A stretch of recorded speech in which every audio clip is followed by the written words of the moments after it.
बहुत सुंदर जो प्रारंभ है वह कार्यक्रम का हुआ, नवरात्र मनीषा एवं राम जन्मोत्सव। और हम सभी, मैं तो इतनी उत्सुक हो गई कि मैं ये प्रतीक्षा भी नहीं कर सकी कि जो ये प्रारंभ में जो ये माँ दुर्गा का हम शुरुआत में एक आपके लिए दिखाते हैं वह दिखा सकें, क्योंकि मैं इतनी उत्सुक थी राम कथा को सुनने के लिए, इसलिए मैं इतनी प्रतीक्षा भी न कर सकी।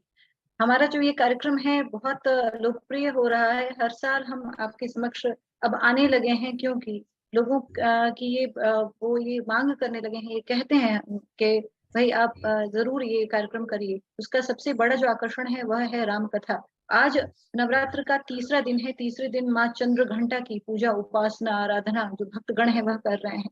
माँ चंद्र घंटा का जो स्वरूप है बड़ा ही दैदीप्यमान है, चंद्र के समान ही प्रज्वलित उज्जवल उनका स्वरूप है। और उनके हाथ में जो घंट है उसकी जो ध्वनि जब होती है तो भक्तगणों के सारे कष्ट जो हैं और सारी परेशानियां, सारे संकटों का विनाश होता है, नाश होता है। और माँ चंद्र घंटा जो है तमाम तरह के जो आशीर्वाद हैं वह अपने भक्तगणों को देती हैं। उनका स्वरूप बड़ा ही सुमधुर है, और जिस तरह का उनका नाम है वैसा ही उनका जो पूरा व्यक्तित्व है और उनका जो स्वरूप है वो उसी तरह का है। चंद्र भी उनके सिर पे, मस्तक पे विराजमान है। तो ऐसा ही बहुत ही सुप्रिय जो स्वरूप है वह माँ चंद्र घंटा का है। तो आज हम सभी उन्हें नमन करते हैं और ये माँ से आशीर्वाद मांगते हैं कि हम सभी को हमारे जीवन में सुख, शांति और समृद्धि हो। तो कार्यक्रम की शुरुआत में हमारे साथ जो रामकथा यहाँ पे होती है, उसके लिए हमारे कार्यक्रम में हर दिन पंडित रामचंद्र मिश्र रामायणी जी अवध आते हैं और अपने राम की जो कथा है, रामायण की जो कथा है उसका पठन पाठन करते हैं। और हम सभी को वह इसलिए इतना अच्छा लगता है क्योंकि इनके रामकथा को बताने का तरीका, जो विधि है वह बहुत ही अलग है, बहुत ही अनूठा है। क्योंकि समाज और परिवार को जोड़कर वह जिस तरह से बताते हैं उससे हमें यह प्रेरणा मिलती है कि किस तरह से हम भी इस तरह का आचरण अपने जीवन में करें और अपने जीवन को और अधिक विकसित और अधिक अच्छा बना सकें, और अपने लिए ही नहीं बल्कि दूसरों के लिए भी कुछ कर सकें और इस संसार, इस समाज में अपना योगदान दे सकें। तो पंडित रामचंद्र मिश्र रामायणी जी अवध का मैं बहुत बहुत स्वागत करती हूँ, प्रणाम करती हूँ और उनसे अनुग्रह करती हूँ कि राम कथा का प्रारंभ करें। धन्यवाद। श्रीमन्महागणाधिपतये नमः। श्री सरस्वत्यै नमः। गुरुचरणकमलेभ्यो नमः। नमः परमहंसास्वादितचरणचिन्मकरन्दाय भक्तजनमानसनिवासाय श्रीरामचन्द्राय लोकाभिरामं दृढदङ्गधीरम्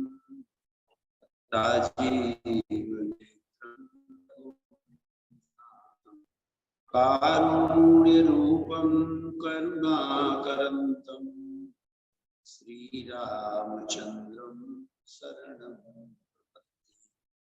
वन्दे विदेहतनया पदपुण्डरीकं कैसौरसौरभृशमारुतयोगिचित्तम् हन्तुं त्रितापमनिशं मुनिहंससेव्यं सन्मानसालपरपीतपरागपुण्यम्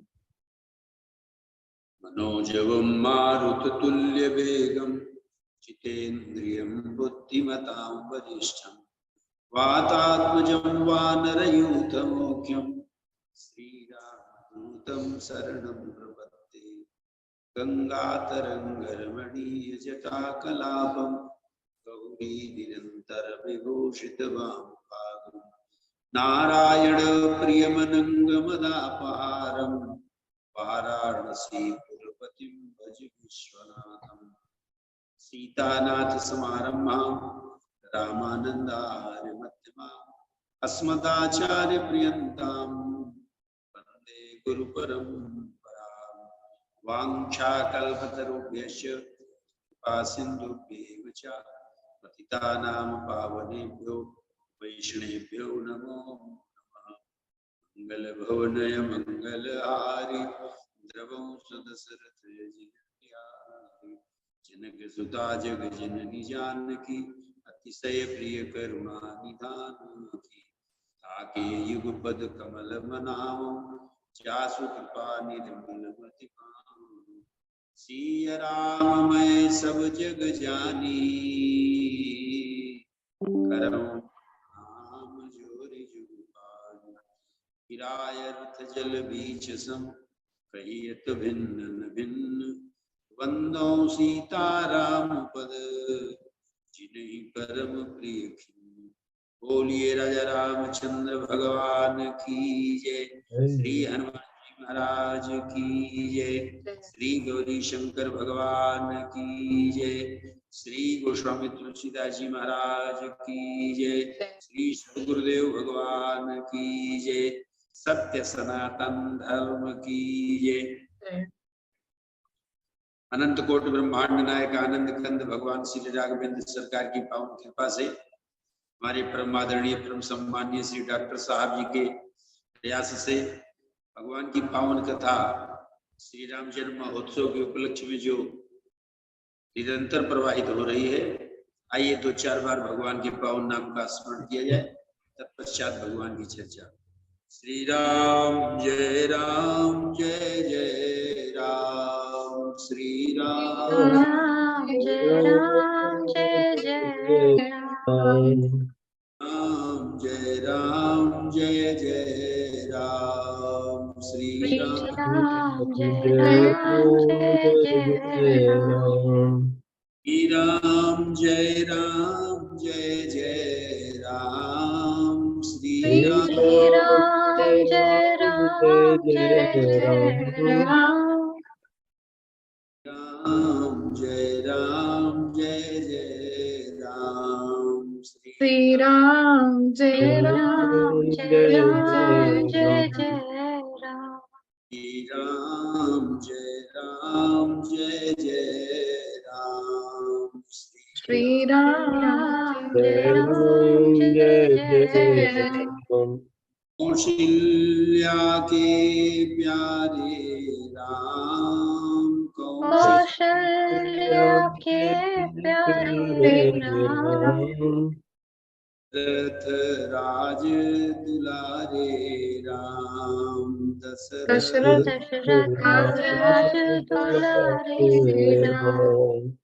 राम जय जय राम। श्री राम जय जय राम। बोलिए राजा रामचंद्र भगवान की जय। भगवान की पावन कथा में जो प्रसंग आपके समक्ष चल रहा है, भगवान श्री राम का अवतरण होता है, अवतार होता है इस पृथ्वी पर, तो उसके कारण भगवान शंकर पार्वती जी को बता रहे हैं। तो एक कारण तो नारद जी के मोह का कारण, एक कारण बताया कि नारद जी ने भगवान नारायण को श्राप दिया, इस कारण से भगवान का अवतार हुआ। और फिर शंकर भगवान पार्वती जी से कहते हैं कि अपर है तु सुनु शैल कुमारी, कहूँ विचित्र कथा विस्तारी।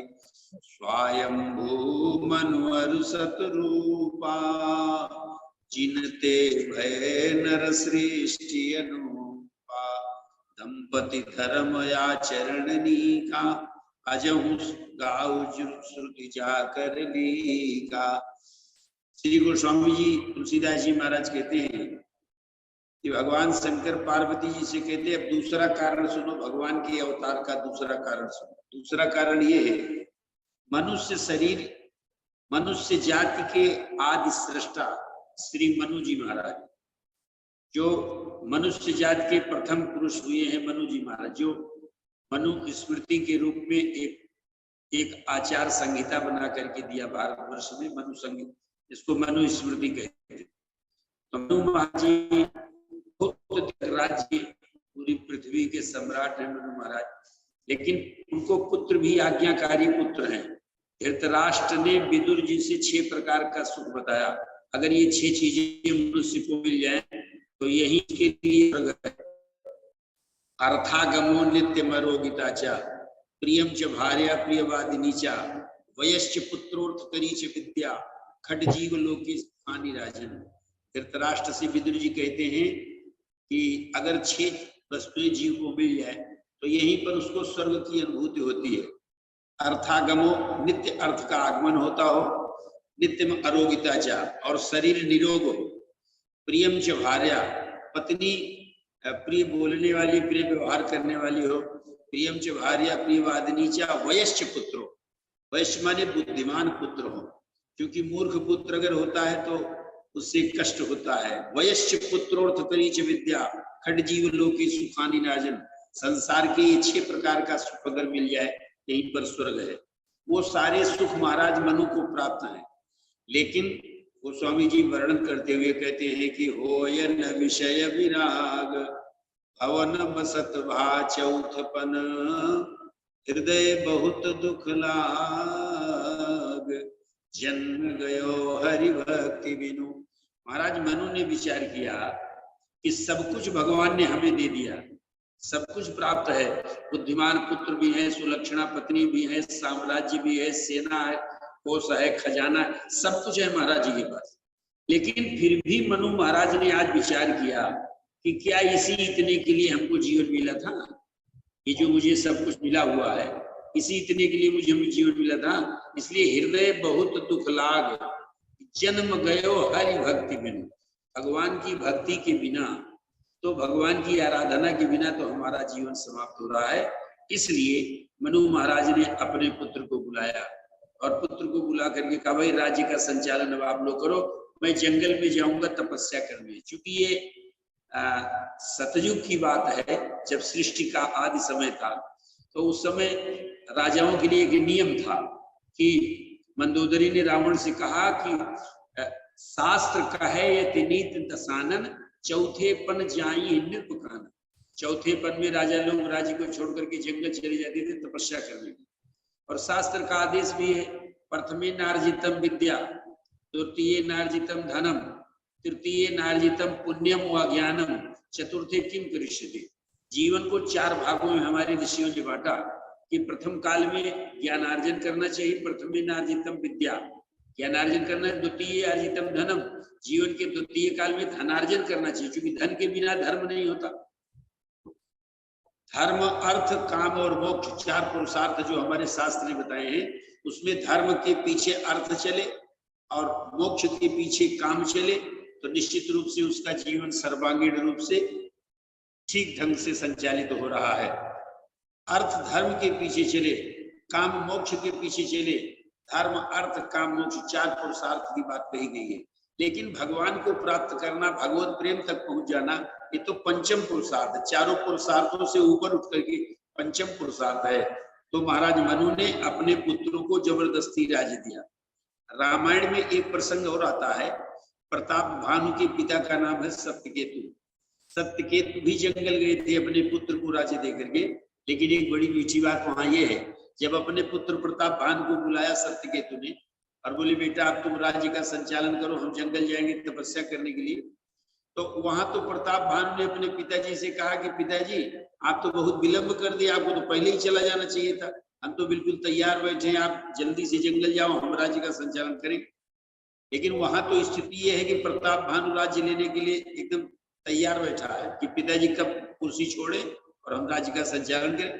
पर यहाँ बात वो नहीं है। यहाँ पर गोस्वामी जी वर्णन करते हैं, मनु महाराज अपने पुत्रों को जब राज्य देने की इच्छा प्रकट किए कि बेटा आप लोग राज्य का संचालन करो, हम जंगल जाएंगे, तो मनु के पुत्रों ने पिताजी से निवेदन कर दिया कि आप, पहली बात तो मैं राज्य लूंगा नहीं, राज्य सिंहासन पर आप ही रहेंगे और सारी व्यवस्था मैं देखूंगा, आप घर में ही रह करके भजन करें।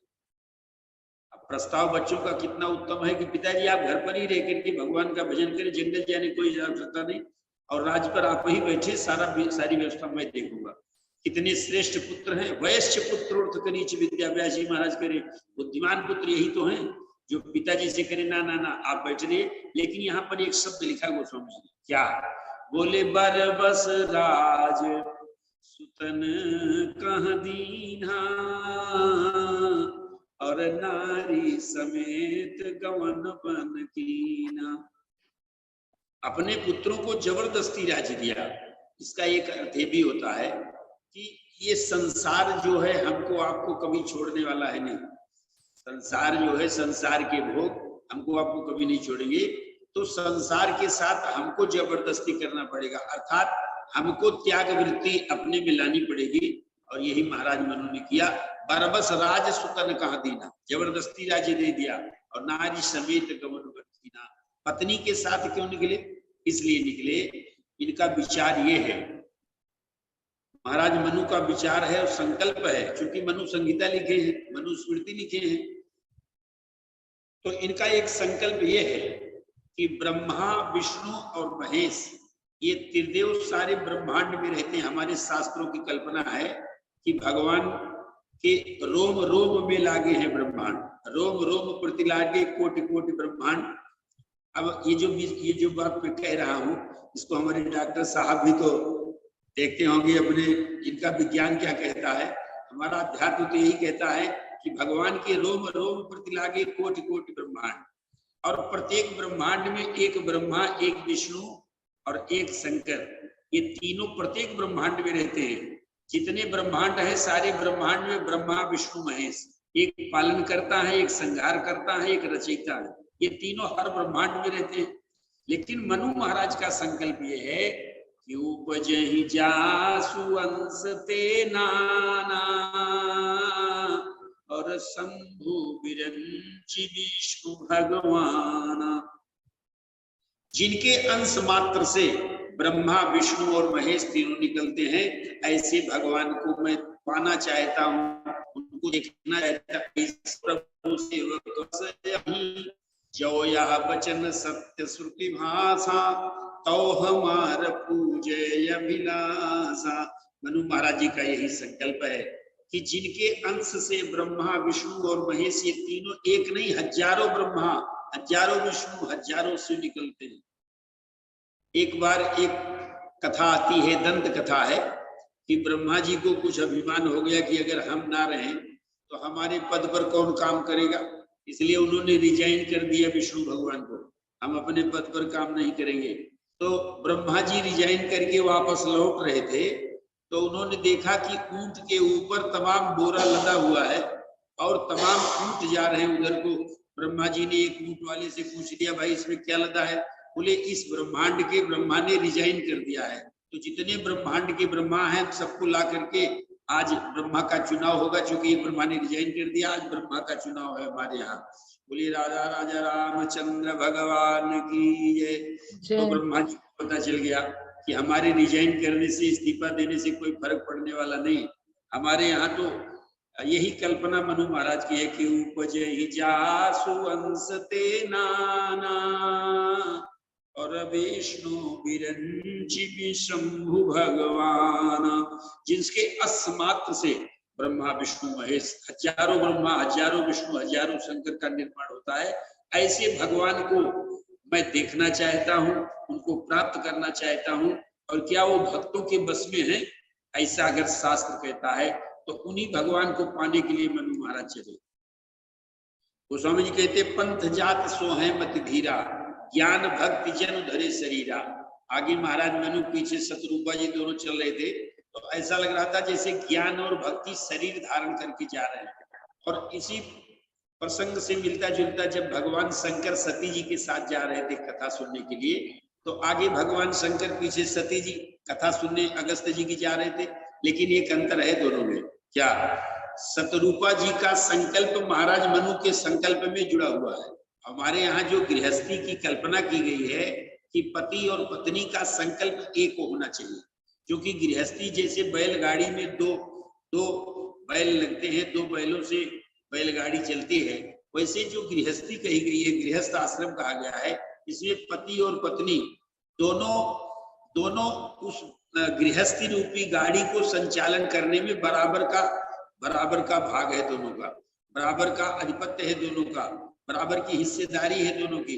इसलिए जब मनु महाराज और शतरूपा जी चल रहे थे तो गोस्वामी जी ने कहा कि पंथ जात सोहे मत धीरा, ज्ञान भक्ति जन धरे शरीरा। महाराज मनु ज्ञान है तो शतरूपा जी भक्ति स्वरूपा है, दोनों एक लाइन में जा रहे हैं, एक ही उद्देश्य है। लेकिन शंकर जी और सती जी जब जा रहे थे कथा सुनने, तो वहां थोड़ी भिन्नता ये आपको मिलेगी कि भगवान शंकर के मत से सती जी कभी एक मत नहीं हुई। जैसे शंकर भगवान जब राम जी को रोते हुए देखा तो शंकर भगवान ने दूर से ही रोते हुए राम जी को प्रणाम कर लिया। जय सच्चिदानंद जग पावन, अस कही चले मनोजन सावन। सीता जी के वियोग में रोते हुए राम को देख करके शंकर भगवान ने कह दिया सच्चिदानंद भगवान की जय। तो शंकर भगवान तो जय बुला रहे और बगल में खड़ी सती जी ने शंका व्यक्त कर दिया, महाराज इनको आप सच्चिदानंद कह रहे हैं तो सच्चिदानंद के कोई लक्षण में नहीं मिल रहे।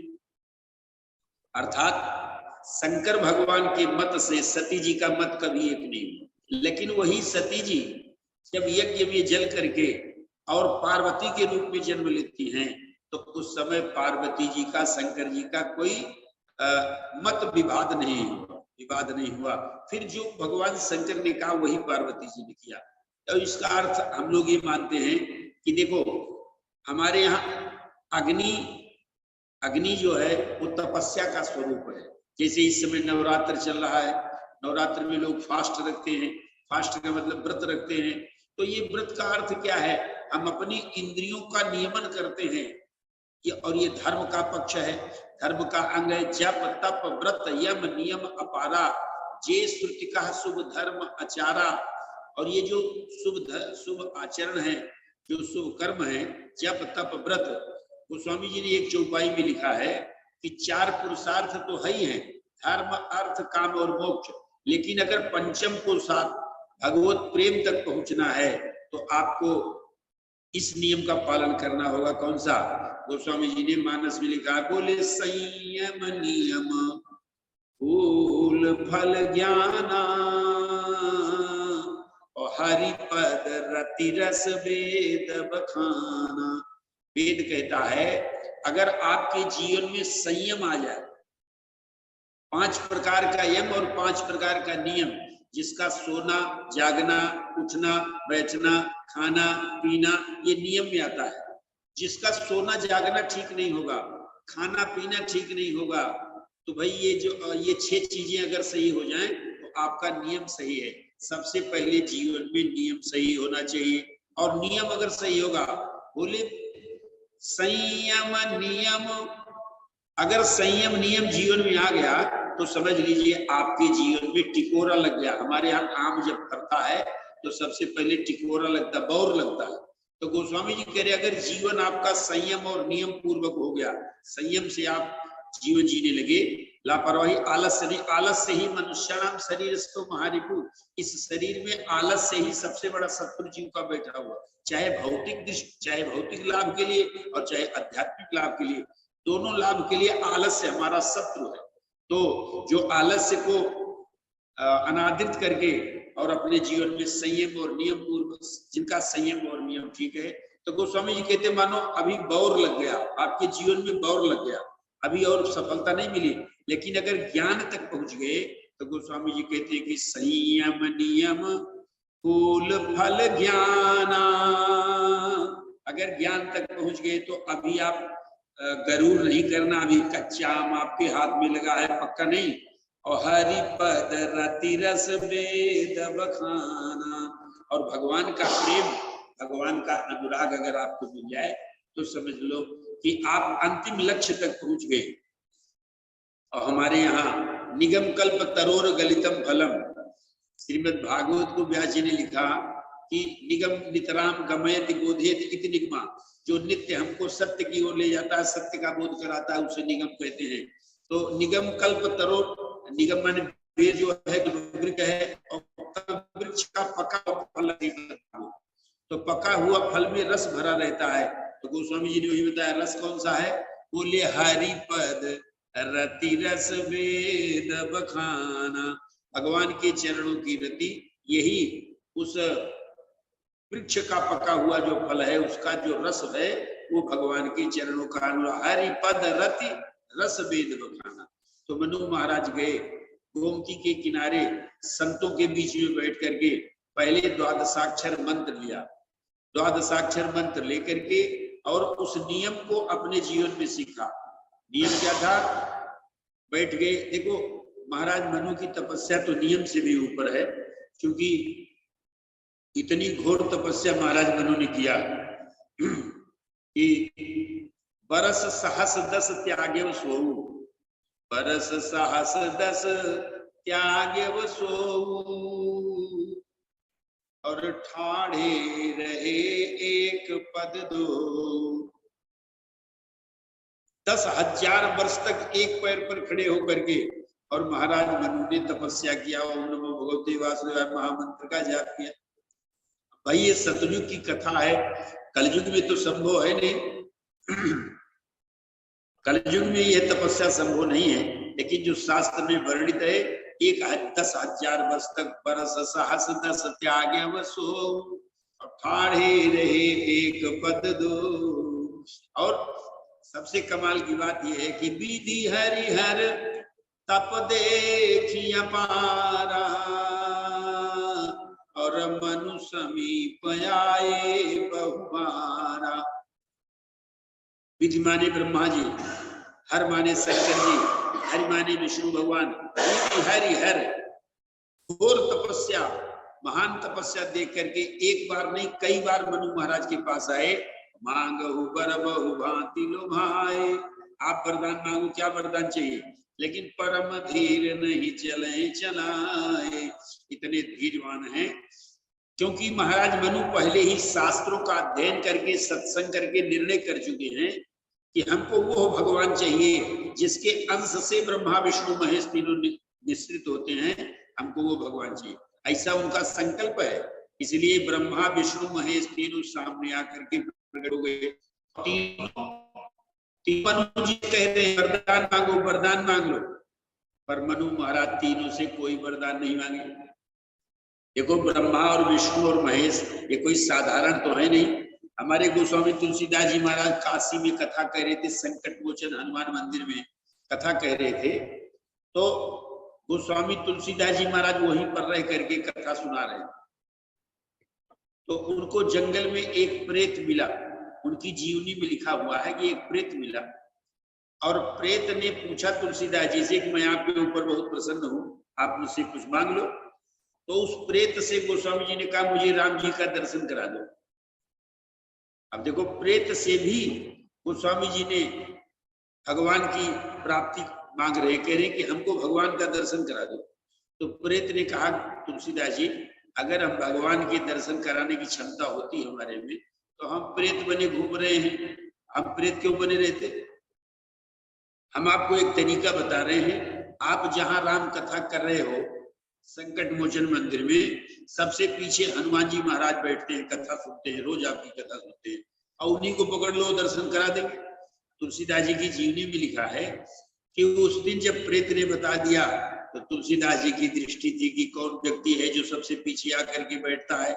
एकदम मैला कुचैला बन करके हनुमान जी बैठे थे और हनुमान जी आए कथा में बैठे। तुलसीदास जी ने पहचान लिया क्योंकि प्रेत ने बता दिया था, इसलिए सारे श्रोता जब कथा सुन करके जाने लगे तो श्री हनुमान जी जो मैले कुचैले रूप में बैठे हुए थे उनको पकड़ के तुलसीदास जी कमरे के अंदर मिले गए और कमरे में बंद कमरे में लेट कर दंडोत प्रणाम किया हनुमान जी को और हनुमान जी से कहा महाराज जी मैं आपको पहचान लिया, अब आप प्रकट हो जाइए। तो हनुमान जी प्रकट हो गए अपने रूप में।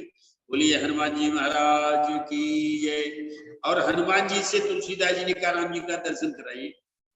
तो हनुमान जी ने कहा भाई देखो राम जी का दर्शन यहाँ नहीं मिल पाएगा, आप चित्रकूट में चलो, वहीं हम आपको राम जी का दर्शन कराएं। तो तुलसीदास जी चित्रकूट में गए। माघ महीने की अमावस्या तिथि को स्नान हो रहा था, मंदाकिनी में सभी लोग स्नान कर रहे थे, तुलसीदास जी भी तिलक घिस रहे थे। पहले तो तुलसीदास जी के सामने राजकुमार के रूप में राम और लक्ष्मण निकले, घोड़े पर बैठ करके धनुष बाण लेकर के। लेकिन जब राम लक्ष्मण निकल गए, हनुमान जी ने आकर के पूछा दर्शन किया आपने? तो तुलसीदास जी ने कहा ना, हम तो समझे कोई राजकुमार होंगे जा रहे हैं, हम तो दर्शन नहीं कर पाए। तो तुलसीदास जी ने हनुमान जी ने कहा देखो अभी हमने बहुत से निवेदन किया तो राम जी इधर से निकले, आप दर्शन नहीं कर पाए, चूक गए। तो फिर दूसरा दर्शन माघ अमावस्या को श्री हनुमान जी महाराज तोता बन करके चित्रकूट पर राम जी का जब दर्शन, राम जी जब आए, तुलसीदास जी चंदन घिस रहे थे तो राम जी ने कहा बाबा हमें भी चंदन लगा दो। तो हनुमान जी ने विचार किया अब की बार भी ना चूक जाए, इसलिए तोता बन करके हनुमान जी ने कह दिया कि चित्रकूट के घाट पर भय संतन की भीड़, तुलसीदास चंदन घिसे तिलक दे रघुवीर। तुलसीदास जी चंदन घिस रहे थे और बालक के रूप में राम जी आकर के तिलक लगाए। तो तुलसीदास जी जब हनुमान जी महाराज तोता बन करके बोल दिए, चित्रकूट के घाट पर भय संतन की भीड़ और तुलसीदास चंदन घिसे तिलक दे रघुवीर। उसी समय तुलसीदास जी ने राम जी को पहचान लिया, पकड़ लिया और उनको आनंद भरा दर्शन मिल गया। तो हमारे कहने का अभिप्राय यह है कि भगवान का दर्शन ऐसे भक्तों को मिला। वैसे गीता जी में भगवान ने ये कहा, आप चेत सुदुराचारो हस्ते मामनन्य भाग साधुरे समन्तव्या सम्यक गम्यमस्तो हि सः। भगवान कह रहे गीता जी में, अर्जुन अतिशय दुराचारी ही क्यों ना हो, लेकिन अगर मेरा भजन करने लग गया, संयम नियम आ गया जीवन में और मेरी ओर मुड़ गया, वो साधु ही मानने योग्य है। अर्जुन ने प्रश्न किया, हे कृष्ण, वो भगवान की कथा भी सुन लेता है और चोरी भी कर लेता है, तो आप कह रहे हो कि उसको साधु मान लो। तो साधु कैसे मान ले, अभी तो दोनों कार्य कर रहा है, कथा भी सुनता है, चोरी भी करता है, दोनों काम करता है। तो भगवान ने बहुत सुंदर बात कही अगले श्लोक में, क्षिप्रम भवति धर्मात्मा। हे अर्जुन, थोड़े दिन में वो धर्मात्मा हो जाएगा, चोरी छोड़ देगा और भक्ति करने लग गया। क्षिप्रम भवति धर्मात्मा शाश्वत शांति निगच्छति कौन्तेय प्रतिजानी ही न मे भक्त्या प्रणश्यति। भगवान कह रहे, अर्जुन अगर वो मेरा भक्त है तो निश्चित रूप से बुराइयों से ऊपर उठ करके, बुरे कर्मों से ऊपर उठ करके हमारी भक्ति में निष्ठ हो जाएगा। क्षिप्रम भवति धर्मात्मा, थोड़े दिन में धर्मात्मा हो जाएगा। शाश्वत शांति निगच्छति, शाश्वत शांति को प्राप्त कर लेगा, उसको धर्मात्मा मान लो।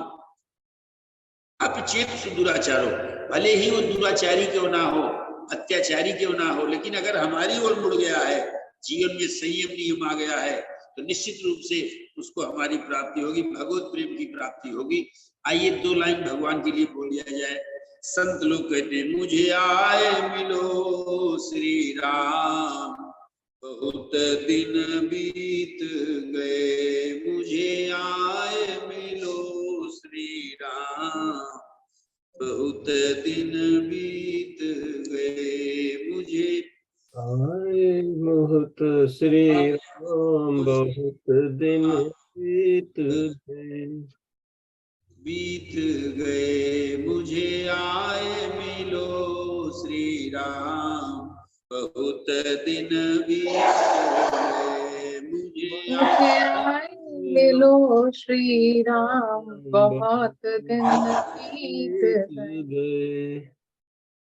नरसी भगत की हुंडी तारी, नरसी भगत की हुंडी तानी, अर्जुन के रथवान बहुत दिन बीत गए। अर्जुन के रथवान बहुत दिन बीत गए। मुझे आए मिलो श्री राम, बहुत दिन बीत गए। मुझे आए मिलो श्री राम, बहुत दिन बीत गए। मेरे जीवन में हो गई शाम, बहुत दिन बीत गए। मेरे जीवन में हो गई शाम, बहुत दिन बीत गए। मुझे आए मिलो श्री राम, बहुत दिन बीत गए। मुझे आए मिलो श्री राम, बहुत दिन बीत गए। कौशल्या की आंखों के तारे, कौशल्या की आंखों के तारे, मेरे भी बन जाओ सहारे, मेरे भी बन जाओ सहारे।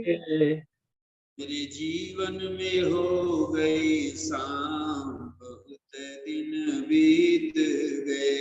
मेरे जीवन में हो गई शाम, बहुत दिन बीत गए। मुझे आए मिलो श्री राम, बहुत दिन बीत गए, मुझे आए मिलो श्री राम, बहुत दिन बीत गए। मुझे नरसी भगत की हुंडी तारी, नरसी भगत की हुंडी तारी, श्यामल साहबन आए मुरारी, श्यामल साहबन आए मुरारी, भक्तों के भगवान बहुत दिन बीत गए, भक्तों के भगवान बहुत दिन बीत गए। ये आए मिलो श्री राम, बहुत दिन बीत गए, मुझे आए मिलो श्री राम, बहुत दिन बीत गए। बोली राधा राजा रामचंद्र भगवान की जय। गीता जी में भी भगवान कहते हैं अनन्याश्चिन्तयन्तो मामे जनाः परिपास्ते तेषां नित्याभियुक्तानां योगक्षेमं वहाम्यहम्। इसलिए गीता जी में आप देखेंगे भगवान कैसे अपनी शरणागति समर्पण के लिए मन मना भव मद भक्तो मद्याजी माम नमस्कुरु। हे अर्जुन, तुम हमारे में अपने मन को लगाओ, अपनी बुद्धि को लगाओ, अपने चित्त को लगाओ। इस प्रकार से ऐसे ऐसे भक्त हुए हैं। महाराज मनु का संकल्प है हमको वो भगवान चाहिए जिनके अंश मात्र से ब्रह्मा विष्णु महेश तीनों निकलते। आप विचार कीजिए, अगर तुलसीदास जी ने प्रेत से कोई भौतिक वस्तु मांग लिया होता तो हनुमान जी नहीं मिलते, हनुमान जी से कोई भौतिक वस्तु मांग लिया होता तो राम जी नहीं मिलते। कोई समझौता नहीं किया संसार के भौतिक पदार्थ हनुमान जी से सीधे राम मांगा, हमको राम जी का दर्शन कराइए। चित्रकूट में राम जी का दर्शन मिला। महाराज मनु भी सत्संग करके निकले हैं, जानकारी करके निकले हैं इस मानव जीवन का लक्ष्य क्या है, मानव जीवन का उद्देश्य क्या है। भगवान श्री राम ने उत्तरकांड में अयोध्या वासियों को बताया कि बड़े भाग्य मानुष तन पावा और सुर दुर्लभ सब ग्रंथन गावा। देवता भी मनुष्य शरीर पाने के लिए तरसते हैं, तो मानव शरीर इसलिए मिला है कि साधन धाम मोक्ष कर ध्याना अपाई न जे परलोक समाना।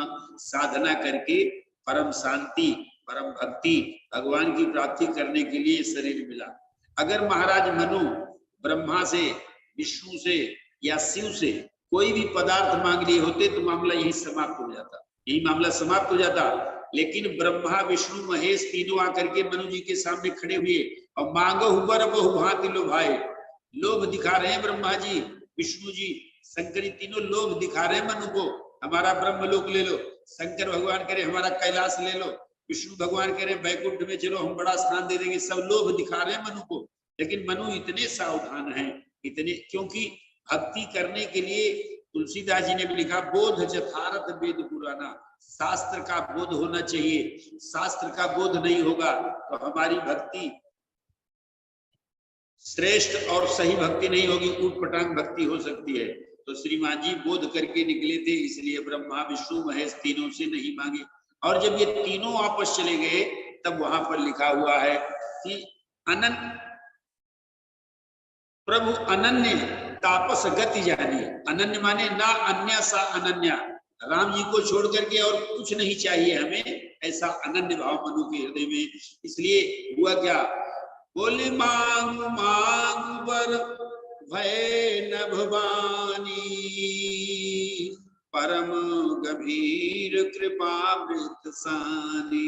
जब तीनों वापस चले गए, मनु जी ने ब्रह्मा विष्णु महेश तीनों से कुछ नहीं मांगा, तब भगवान जो जिनको कबीरदास जी ने कण कण में व्याप्त रहने वाला ब्रह्म कहा, सर्वव्यापी ब्रह्म कहा, ईश्वरा सर्वभूतानां हृदय से अर्जुन तिष्ठति, वो हमारे परात्पर ब्रह्म परमात्मा भगवान श्री राम आकाशवाणी कर दिए, मांग मांग वर भय न भवानी, परम गंभीर कृपामृत सानी। और जब आकाशवाणी हुई तो महाराज मनु ने हाथ जोड़ करके कहा, महाराज ऐसे हम आपसे नहीं मांगेंगे, पहले आप हमारे सामने आइए। तो भगवान ने कहा, देखो जो रूप वाले भगवान थे आपके सामने जा चुके हैं, हम बिना रूप वाले बोल रहे हमारा कोई रूप नहीं है, तो हम किस रूप में आए? तो महाराज मनु ने भगवान को रूप प्रदान किया। रामायण में लिखा हुआ है, क्या कहा महाराज मनु ने? कहा, बोले जो स्वरूप बसस्यो मन माही,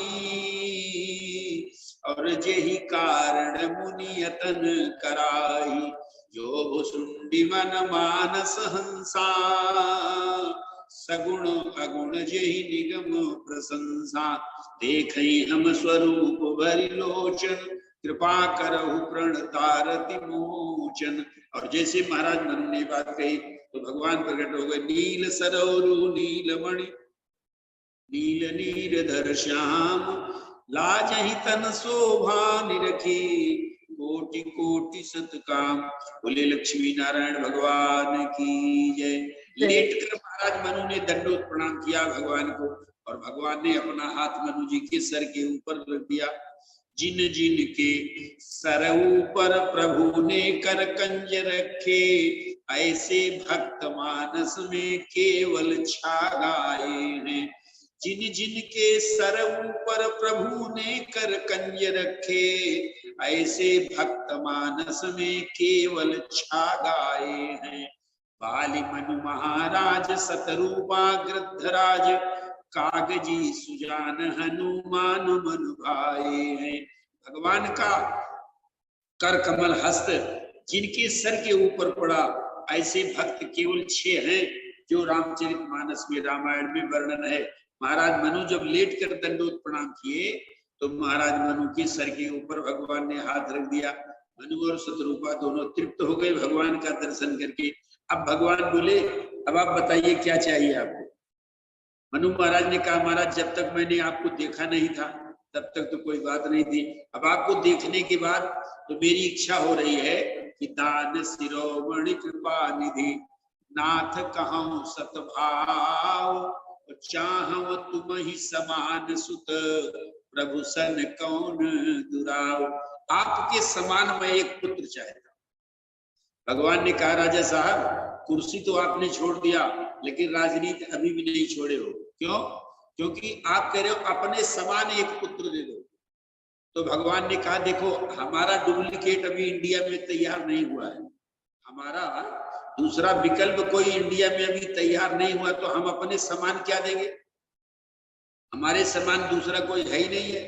वैसे इस समय इंडिया में तो 22 भगवान घूम रहे हैं, लेकिन वो सब भगवान केवल कलयुगी भगवान है, हमारे भगवान नहीं। हमारे भगवान तो 24 अवतार लेते हैं और उन 24 अवतारों की चर्चा हम आपको सुना रहे हैं। हमारे भगवान नहीं है। तो भगवान ने कहा, आप कह रहे हो कि अपने समान एक पुत्र दे दो, हमारे समान दूसरा कोई है ही नहीं है। तो भगवान ने, देखो गीता में भी जब विराट रूप दिखाया अर्जुन को भगवान ने, तो अर्जुन ने क्या कहा? ना पितासि लोकस्य चराचरस्य, तुमस्य पूज्यस्य गुरुर्गरीयान्, ना तो समोयभ्यधिका कुतन्यो लोकत्रये प्रतिम प्रभाव। हे प्रभु, आपके समान दूसरा कोई संसार में हमें दिखाई नहीं पड़ा। ना तो समो, आपके समान दूसरा कोई है ही नहीं है। निरुपम न उपमा आन राम समान, राम निगम कहे वेद कहता है, राम के समान तो केवल राम ही है, दूसरा कोई नहीं है। राजा रामचंद्र भगवान की। तो भगवान ने भी मनु जी से कहा, आप सरिस खोजे कहाँ जाई, और नृपतव तनय हो मैं आई। हमारे साथ दूसरा कोई नहीं है, तो आपको समान कहाँ से देंगे? इसलिए राजा साहब सुनो, हम ही आपके यहाँ पुत्र रूप में आएंगे। आप सरिस खोजे कहाँ जाई, और नृपतव तनय हो मैं आई। हम ही आपके यहाँ पुत्र रूप में आकर के अवतरित होंगे, मैं आपको वचन दे रहा हूं। इतने में भगवान ने शतरूपा जी की ओर देखा, और शतरूपा जी की ओर देख करके भगवान ने कहा, माता जी आप भी मांग लो। तो शतरूपा जी ने पहले तो कहा कि सरकार, जो वर नाथ चतुर नृप मांगा, सोई कृपाल मोह अति प्रिय लागा।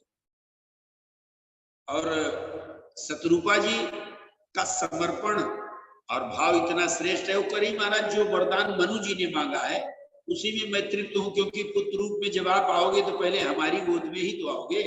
तो हमारी गोद में आओगे तो फिर उन्होंने पुत्र मांगा है और पहले आप हमारी गोद में आओगे, तो इसलिए कोई दूसरा वर नहीं मांगा। पर भगवान ने कहा माता जी उन्होंने भी शरीर जलाया, आपने तपस्या किया, तो उन्हीं के साथ में आपने भी तो शरीर जलाया है, तो इसलिए मांगना तो पड़ेगा। तो पहले तो माता जी मांग नहीं रही थी, लेकिन जब मांगने लगी तो लंबी लिस्ट रख दिया भगवान के सामने। अगर रामायण आप पढ़ते हैं तो उसमें लिखा है शत्रुपा जी ने भगवान से कहा अच्छा अगर देना चाहते हैं तो फिर दे दीजिए, हम भी मांग रही हैं। क्या मांग रही हैं? तो शत्रुपा जी कह रही है कि जे निज भगत नाथ तब यहीं, और जो सुख पावई जो गति लाई, सोई सुख सोई गति सोई भगति, सोई निज चरण स्नेह, और सोई विवेक सोई रहन प्रभु हमें कृपा कर देहु। शत्रुपा जी ने कहा जो आपके निज भक्त होते हैं, भगवान के निज भक्त अलग होते हैं और संसार के सामान्य भक्त अलग होते हैं। शत्रुपा जी कह रहे जे निज भगत नाथ तव आही, और जो सुख पावहि जो गति लहहि, सोई सुख सोई गति सोई भगत, सोई निज चरण स्नेह, सोई विवेक सोई रहन प्रभु हमें कृपा कर। लेकिन एक बात यहाँ पर जो शत्रुपा जी ने मांगी, हमें विवेक दीजिए। विवेक माने ज्ञान, और ज्ञान माने जब आप हमारे यहाँ आए तो मुझे पता चल जाए कि भगवान आए हैं। तो तुरंत मनु महाराज ने फिर भगवान को दंडोत लगा करके एक वरदान और मांग लिया। मनु जी ने कहा महाराज ये विवेक मांग रही हैं, इनको ज्ञान हो जाए कि आप हमारे यहाँ आए हो, लेकिन इसके बदले में आप मुझे एक वस्तु और दे दीजिए। दंडोत लगा करके मनु महाराज ने भगवान से मांग लिया। क्या? बोले सुत विषय तव पद रति हो, अब मोहे बड़ मूढ़ कहे किन को। दुनिया के लोग मुझे मूढ़ कहेंगे, मूर्ख कहेंगे, वो मुझे स्वीकार है, लेकिन मुझे आप ऐसा वरदान दे दीजिए कि मुझे स्वप्न में भी ना पता चले कि आप भगवान हो। बोलो राजा रामचंद्र भगवान की। मुझे स्वप्न में भी ना पता चले कि आप भगवान हैं। हमको जैसे संसार में पिता अपने पुत्र को प्रेम करता है, ऐसे ही मैं आपसे प्रेम करूं। और इसीलिए भगवान दशरथ जी के प्रेम का वर्णन हमारे मानस में ही लिखा है कि जियन मरण फल दशरथ पावा, अंड अनेक अमल यश छावा, जियत राम विदु बदन निहारा, राम विरह करि मरण सवारा। दशरथ का प्रेम अद्वितीय है, क्योंकि जिन्होंने अपनी तपस्या अपने सत्कर्म के द्वारा प्रातर ब्रह्म परमात्मा को ला करके भारतवर्ष में उतार दिया। भारत भूमि में भी हमारे उत्तर प्रदेश और उत्तर प्रदेश में अयोध्या, और अयोध्या में महाराज दशरथ के आंगन में भगवान अपने को कितना छोटा बना करके प्रस्तुत कर दिए हैं। ये भगवान के अवतार का दूसरा कारण है। तो भगवान ने एक आदेश दिया महाराज मनु को, देखो भाई आपने बहुत तपस्या की, शरीर को बहुत जलाया है, इसलिए अब तुम मम अनुशासन मानी, बसहु जाय सुरपति रजधानी।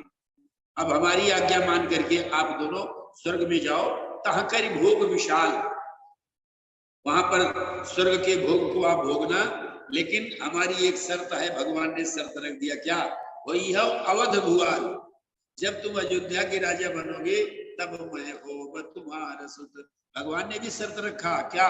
अयोध्या के सम्राट बनोगे तब मैं आपका पुत्र बनूंगा।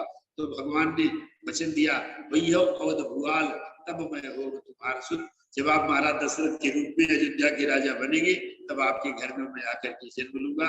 ये वचन भगवान ने दे दिया। इसकी आगे की चर्चा कल आपके समक्ष रखेंगे। 2 बार भगवान का नाम। श्री राम जय राम जय जय राम, श्री राम जय राम जय जय राम, श्री राम जय राम जय जय राम, श्री राम जय राम जय जय राम। सियावर रामचंद्र भगवान की जय। बहुत सुंदर पंडित जी, धन्यवाद आपका बहुत बहुत।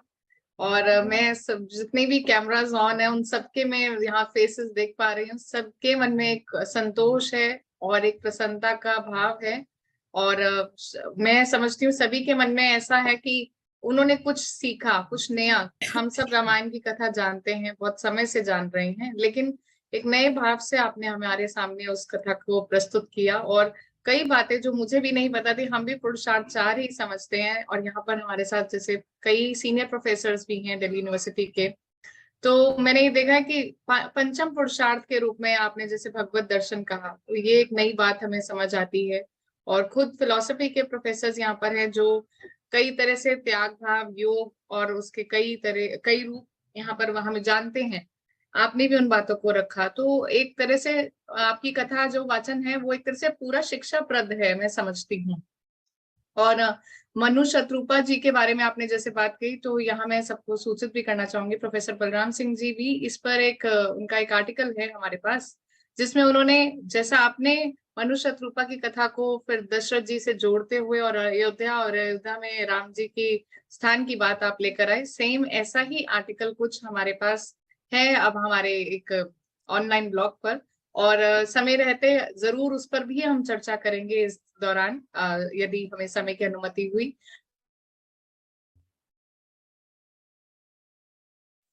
तो ऐसे कई पक्षों को आपने हमारे सामने रखा है, आपका बहुत बहुत धन्यवाद है। और यदि आप में से कोई पंडित जी से इसके बारे में कुछ एक आधी बात रखना चाहते हैं तो आप आमंत्रित हैं, प्रोफेसर सिंह या साहू मैडम या सिंह जी, उमेश कुमार सिंह जी, कुछ कहना चाहते हैं? मैं बस इतना ही बोलना चाहती हूँ। पंडित जी नमस्कार। मुझे नहीं पता किसी को क्या मिल रहा है, बट मेरे को आपको जब भी सुनती हूँ बहुत नई नई तरीका से रामायण सोचने पर मजबूर हो जाती हूँ और बहुत कुछ सीखने मिलता है।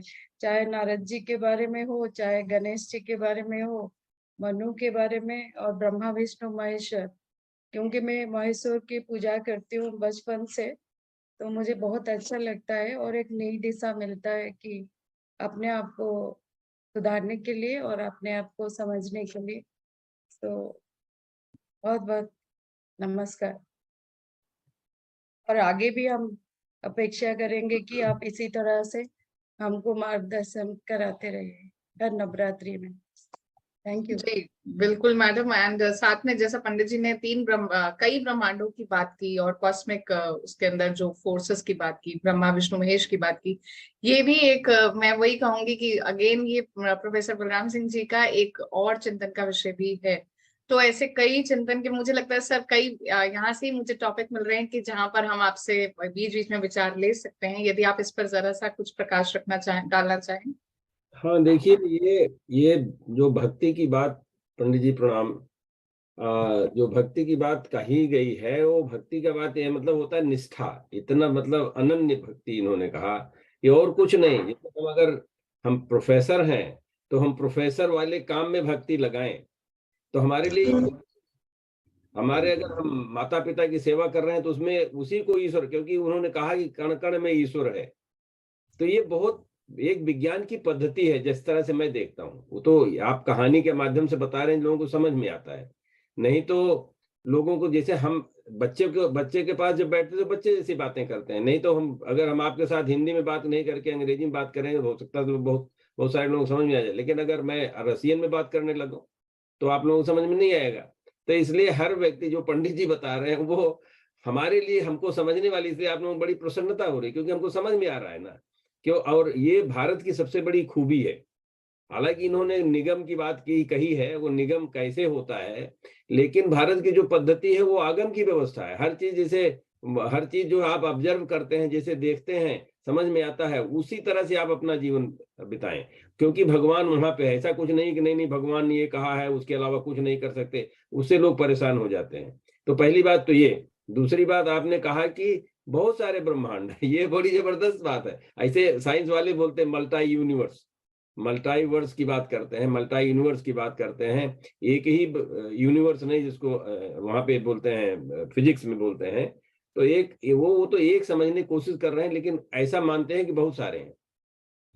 अब हमारे यहाँ की जो व्यवस्था है पंडित जी, वो ये है कि हम ब्रह्मास्मि, मतलब हर व्यक्ति जो है वो उसका अपना ब्रह्मांड है। और हर व्यक्ति के जीवन में वो आपने जो कहा ब्रह्मा विष्णु महेश हरदम चलते रहते हैं। क्योंकि ये कोई उसका कारण जगत का है, कोई एक सूक्ष्म जगत का है, और कोई भौतिक जगत का। ये हमारे अंदर ही, हर व्यक्ति के अंदर ऐसा होता है। और इसलिए आपने जो कहा एकदम सत्य कहा कि उसके सबके हमारे हर व्यक्ति के अंदर में ये बात है, क्योंकि हमारा अपना ही ब्रह्मांड है जो हम समझते हैं, अपनी सोच है, हमारा चिंतन है, जो बुद्धि मन है, चित्त है, ये जो एग्जिस्टेंस वाला अस्तित्व है, ये सारे लोगों का अपना अलग अलग है। इसलिए जितने लोग हरि अनंत हरि कथा अनंता, तो इसलिए हम हर लोग अपने अपने हिसाब से समझते हैं। आप कितना भी समझा दीजिए, हम प्रभावित हो सकते हैं, लेकिन जो भाव आपके अंदर है वो भाव मेरे अंदर नहीं आ पाता है, क्योंकि हमारा जो पथ है, वो हमारे जीवन की यात्रा अलग से, हमारे अनुभव अलग से। मैं अमेरिका में रहता हूँ, यहाँ पे विज्ञान की बातें करता हूँ। अभी विज्ञान में भी हम लोग क्या समझने के लिए, कोई सिद्धांत समझने के लिए कोई प्रोटीन लेते हैं, कोई लिपिड, कोई कार्बोहाइड्रेट, कोई मिनरल, कोई पत्थर, कोई पेड़, यही तो लेते हैं ना। लेकिन जो ज्ञान होता है वो वही होता है जो बच्चे चाइना में भी कर रहा होगा, यही सब करके वो दूसरा पत्थर लेता है, वो दूसरा पेड़ पकड़ता है, वो दूसरे प्रोटीन को देखता है। इंडिया में कुछ दूसरे तरीके के लोग करते हैं, हर व्यक्ति, लेकिन समझ वही आती है जो कि आप कह रहे हैं। मतलब अंतिम गोल ये है कि हम अपने अपने रास्ते से जा रहे हैं, हमारा अपना ब्रह्मांड है, लेकिन अंतिम सोच, हमारी समझ वही होती है। जो विज्ञान की सबसे बड़ी देन है आज की दुनिया में, मुझे ऐसा लगता है, वो ये कि हम एक दूसरे के ऊपर विश्वास करते हैं। अगर यही बात आपकी कथा से भी सबके अंदर होने लगे कि नहीं नहीं हमारा अपना है, हम सभी एक दूसरे के भाई बहन या एक ही स्रोत से आए हुए हैं, सारी समस्या समाप्त। क्योंकि हम एक दूसरे को प्रेम करने लगेंगे, एक दूसरे से बात करने लगेंगे, एक दूसरे से की समस्याओं को समझे, एक दूसरे का सेलिब्रेट करेंगे, एक दूसरे का बर्थडे सेलिब्रेट करते हैं। जन्मदिन सबका अलग होता, तो सबका अलग अलग है, लेकिन सारे लोग मिलकर उसको मनाते हैं ना। उसी तरह से हमको हर व्यक्ति की हर परिस्थिति को मनाना चाहिए और उसे हमको ज्ञान लेना चाहिए, ये मुझे लगता है। तो बहुत ही अच्छी बातें आपने कही, और इस भाव से हमको लगता है कि हमारे जो उद्देश्य है कि हम राम कथा को या कोई भी किसी भी कथा को लेके और जीवन के कुछ अपने जो मानक तत्व हैं उनका ज्ञान हमको मिले और उससे अपने जीवन को सुधारें। बहुत बहुत प्रणाम। जी बिल्कुल ठीक कहा आपने प्रोफेसर सिंह। और इन्हीं सब बातों के साथ पंडित जी हम आपसे आगे लेते हैं। आप स्वेच्छानुसार जब आप यहाँ पर बने रहना चाहें तो आपकी इच्छा है, और बाकी हम कार्यक्रम को आगे बढ़ाते हैं। आपका पुनः पुनः धन्यवाद, और फिर कल आपसे पुनः कथा सुनेंगे। तो इस समय वक्त हो चला है आगे अपनी कड़ी को आगे बढ़ाने का। और जैसा कि हम सब जानते हैं, और यहाँ पंडित जी ने भी सूचना हमें जैसे अपनी कथा के माध्यम से तप, तपस्या, इन बातों को रखते हुए और साथ ही निष्ठा के विषय में उन्होंने बात कही, और अभी प्रोफेसर सिंह ने भी उस पर ही प्रकाश डाला कि किस तरह से हमें हरदम निष्ठावान बने रहना चाहिए। तो ऐसे कुछ निष्ठा हमारी प्रिंसिपल मैडम भी रखती हैं कुरुंग विद्यालय की, जो हमारी प्रधानाचार्य हैं मिसेस शगुफा अफजल जी। आपका स्वागत है madam.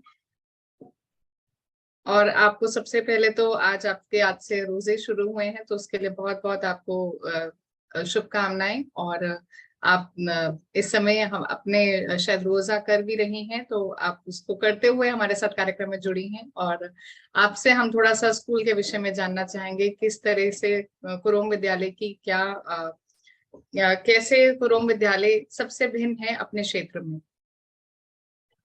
Thank you Aparna ji, once again सभी को नमस्कार, प्रणाम and warm wishes to all for Navratri के तीसरे दिन। सभी को हार्दिक शुभकामनाएं। माँ लक्ष्मी का हाथ हो, सरस्वती का साथ हो, गणेश का निवास हो और माँ दुर्गा के आशीर्वाद से आप सबके जीवन में प्रकाश ही प्रकाश हो। जैसे कि हम देख रहे हैं, आज अभी अपर्णा जी ने बताया कि आज से ही हमारा रोजा भी शुरू हो गया है, और ये एक बहुत अच्छा, इसको हम मान सकते हैं कि ये सौभाग्य है कि कई सालों से रामनवमी और रमजान एक साथ पड़ रहा है। तो कई बार तो एक ही दिन से स्टार्ट हुआ है, इस बार 2 दिन पीछे हो गया है, लेकिन ये एक साथ चल रहा है। और अभी मेरा रोजा चल ही रहा है, अभी नहीं, करीब 6:30 बजे खत्म होगा। तो मैं अपने, जहाँ बात हो रही है सब नवरात्र की, मैं फिर एक बार आपसे इजाजत चाहूंगी कि अपने स्कूल के बारे में कुछ बातें मैं आपसे शेयर करूं। कुरुंग विद्यालय, it's a well-known name today by many. It's always comes in the good books of people. Why? Because we have a lavish infrastructure, standing straight that holds everyone's eyes. एक स्कूल जो कि 2009 में हम लोगों ने 7th grade के student के साथ स्टार्ट किया था। उस समय हमने LKG से 7th ग्रेड स्टार्ट किया था। आज वो विद्यालय क्षेत्र का पहला विद्यालय है जो कि CBSE से एफिलिएटेड 12th ग्रेड 1000+ के साथ हम लीड कर रहे हैं। ये सब कुछ पॉसिबल हो पाया है हमारे टीचिंग स्टाफ की मेहनत, अभिभावकों के सहयोग और मोस्ट प्रोबेबली हमारे डॉक्टर सर के दृढ़ निश्चय से की वजह से एक CBSE एफिलिएटेड स्कूल क्षेत्र का पहला स्कूल है, जो कि कुरुम विद्यालय आप लगभग 4 एकड़ की जमीन पर फैला हुआ है। तो बिगिन विथ वी हैव जब हम स्टार्ट करें अपने स्कूल के बारे में आपको बताने के लिए, तो हम सबसे पहले आपको बताना चाहेंगे कि we have a joint entrance जो कि अपने आप में एक रॉयल्टी शो करता है। जहां से हम विद्यालय में नहीं होते हैं, वो हमारा एक आपको देखने में लगेगा कि हम किसी विद्यालय में, इंटर कॉलेज या यूनिवर्सिटी में प्रवेश कर रहे हैं। Next we have kindergarten park, जहां पर बच्चे खेलते हैं। जब हम गेट से इंटर करते हैं तो हमारे पास बच्चों के खेलने के गेट की पिक भी मैंने दी हुई है।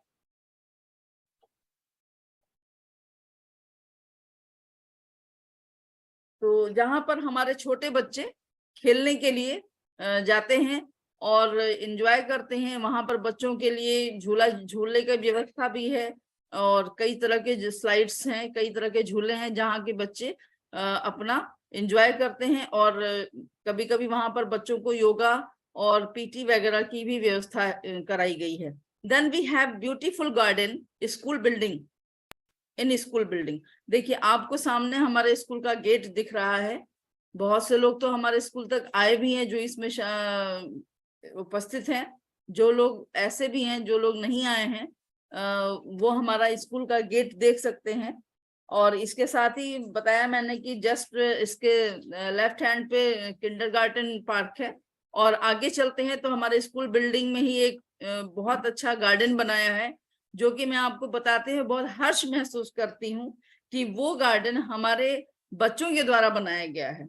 हमारे स्टार्टिंग में जो 8th के 9th के बच्चे थे, मैंने उन बच्चों को सहयोग से पूरी क्यारी पूरे गार्डन को बनाया था। और ये इसलिए कि हम बच्चों के अंदर वो बात पैदा करना चाहते हैं कि वो प्रकृति से जुड़े रहें, उन्हें पौधों के बारे में ज्ञान हो, उन्हें ग्रीनरी के बारे में पता हो। जैसे कि आज के मॉडर्नाइजेशन की दुनिया में लोग पीछे भागते जा रहे हैं, हरियाली से दूर होते जा रहे हैं, ये हम उनको टास्क देते हैं कि वो प्रकृति से, वो नेचर से जुड़े रहें। हेलो।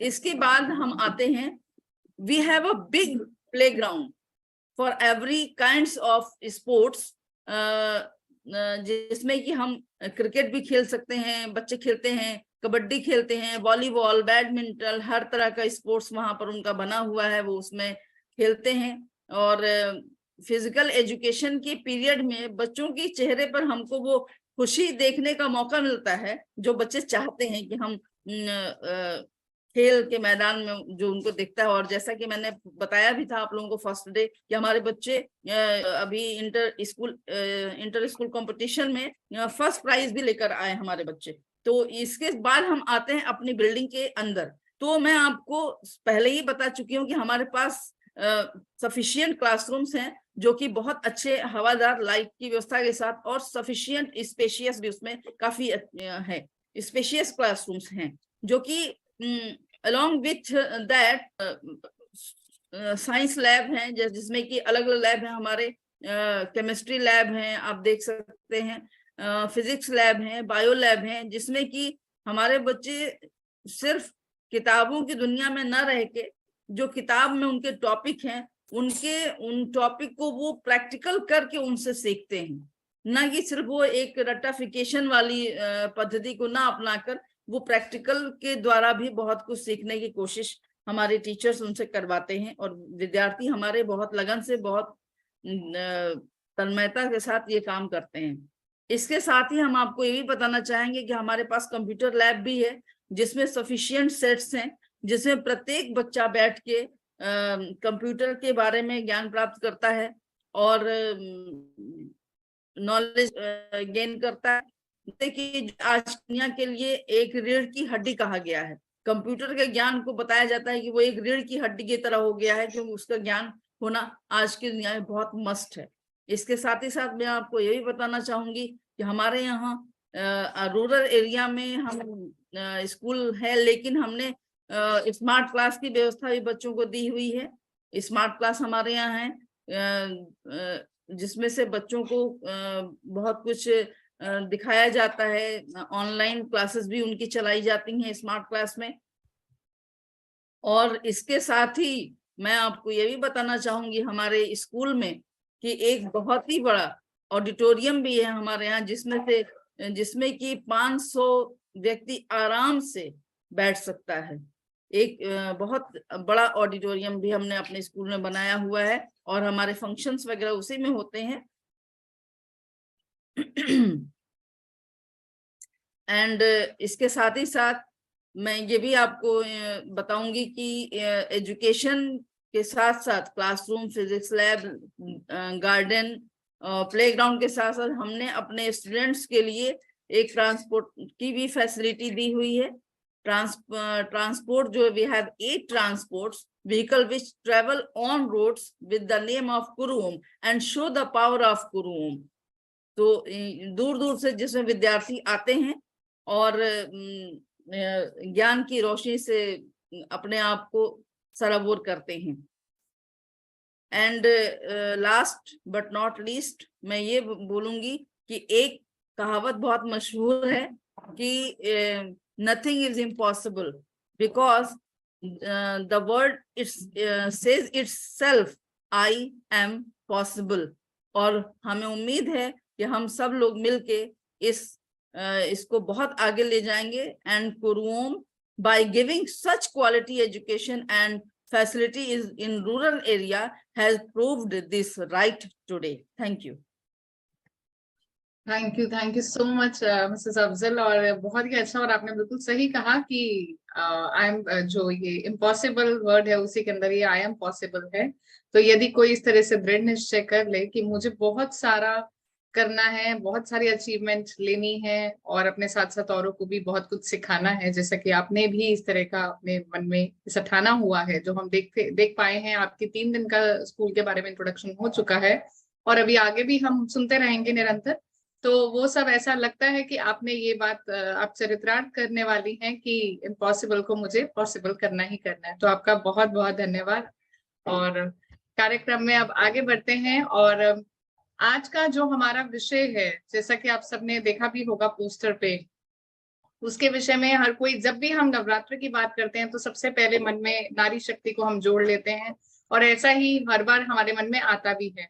तो लेकिन हमने इस बार ऐसा सोचा कि हम हर दिन बहुत सारे पहलुओं पे बात करें नवरात्र के, लेकिन एक दिन नारी शक्ति पर बात करें। जैसा कि गुरु ने आज थीम रखा है कि दिव्य गुणों से युक्त देवी और साथ ही नारी शक्ति। तो जब हम ऐसा सोचते हैं, एक छोटी सी बात मैं आपके सामने यहाँ रखना चाहूंगी।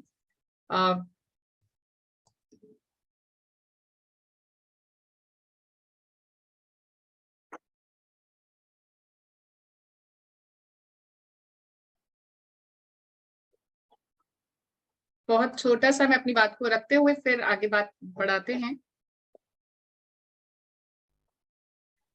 आज के मॉडर्न युग में जब हम नारी को देखते हैं तब ऐसा कुछ हमें लगता है कि वो प्रोफेशनल भी है, और क्योंकि ज्यादातर आजकल अगर देखें तो 50% महिलाएं मेरी नजर में ऐसा है कि प्रोफेशनल भी हैं और साथ में उनकी अपनी पर्सनल लाइफ भी है, जिसमें उनको बच्चों को भी देखना है, घर को भी देखना है।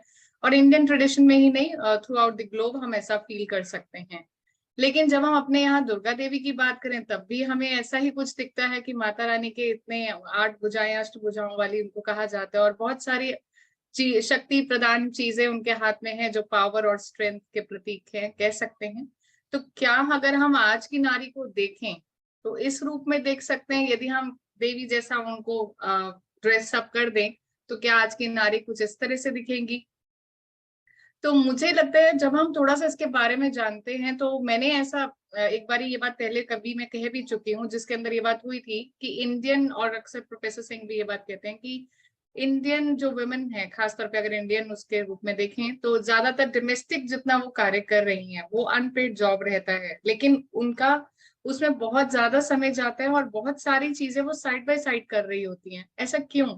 मुझे लगता है ये जो सेवरल आर्म्स हैं, और इनफैक्ट हम में से सबको ये लगता है ये होगा कि ये कहीं ना कहीं देवी का, जो हम देवी और नारी को एक साथ कोलैबोरेट कर पाते हैं, जोड़ पाते हैं, वो इसीलिए जोड़ पाते हैं क्योंकि हम कहीं ना कहीं जानते हैं कि स्त्रियों के अंदर मल्टीटास्क करने की कैपेबिलिटी पुरुषों से कई अधिक है, और इसीलिए उनको वो काम इतना भारी नहीं लगता जितना कि शायद अगर हम किसी मेल को कहें कि आपको घर भी संभालना है, ऑफिस भी संभालना है, ये भी करना है। अभी हमारे में से कई लोग ऐसे होंगे, जो कई लेडीज ऐसी होंगी जो यहाँ प्रेजेंटेशन करते करते कुछ ना कुछ काम साइड बाय साइड कर रही होंगी। तो शायद स्त्रियों का ऐसा मल्टीफेसेड जो नेचर है वो कहीं ना कहीं दुर्गा देवी का ही प्रतीक है, मुझे ऐसा, हम लोग ऐसा मान सकते हैं। और अगर हम उनकी पावर्स की बात करें, शक्तियों की बात करें, तो देखा जाए तो जो अपने परिवार की, या खास तौर पर अगर हम परिवार की बात करें, किसी भी परिवार का अगर स्वस्थ रहना निर्भर है तो वो स्त्री पर है, ये सब हम जानते हैं और हम अपने घर में देखते भी होंगे। यदि कोई ज्ञान की बात हो रही है, बच्चों को पढ़ाना है या सही अच्छे संस्कार देने हैं, तो उसमें भी स्त्रियों की भूमिका कई अधिक रहती है। और ऐसे ही अगर हम कहें कि अपने हस्बैंड को, अपने फैमिली को जो सपोर्ट करना है, कि इमोशनल सपोर्ट भी जो है वो लेडीज के द्वारा किया जाता है, तो इस तरह से जो वेल्थ के अंदर भी, और इसीलिए उन्हें लक्ष्मी का प्रतीक भी माना जाता है स्त्रियों को।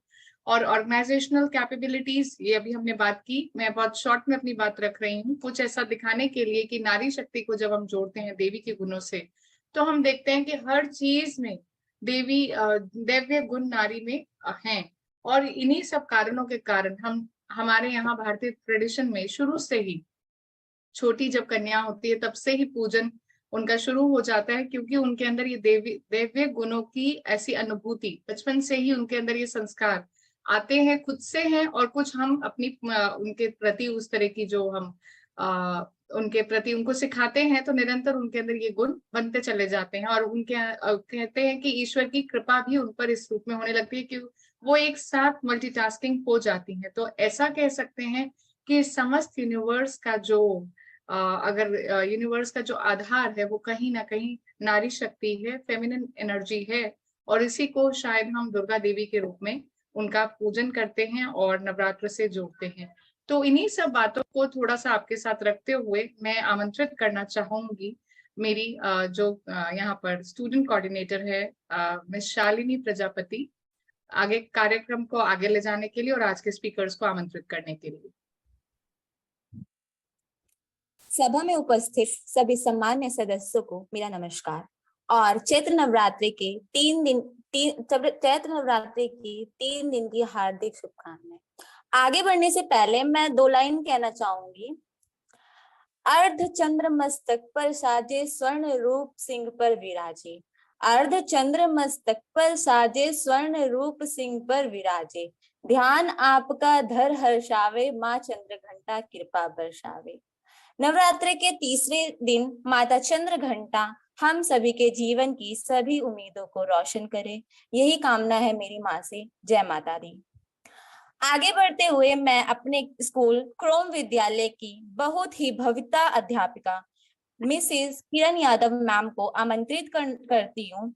मैम, आप संस्कृत के विषय की टीचर हैं और तो मैं आपको आमंत्रित करना आपसे आग्रह करती हूँ कि आप हम सब के समक्ष अपने व्यूज शेयर करें। स्वागत है मैम आपका।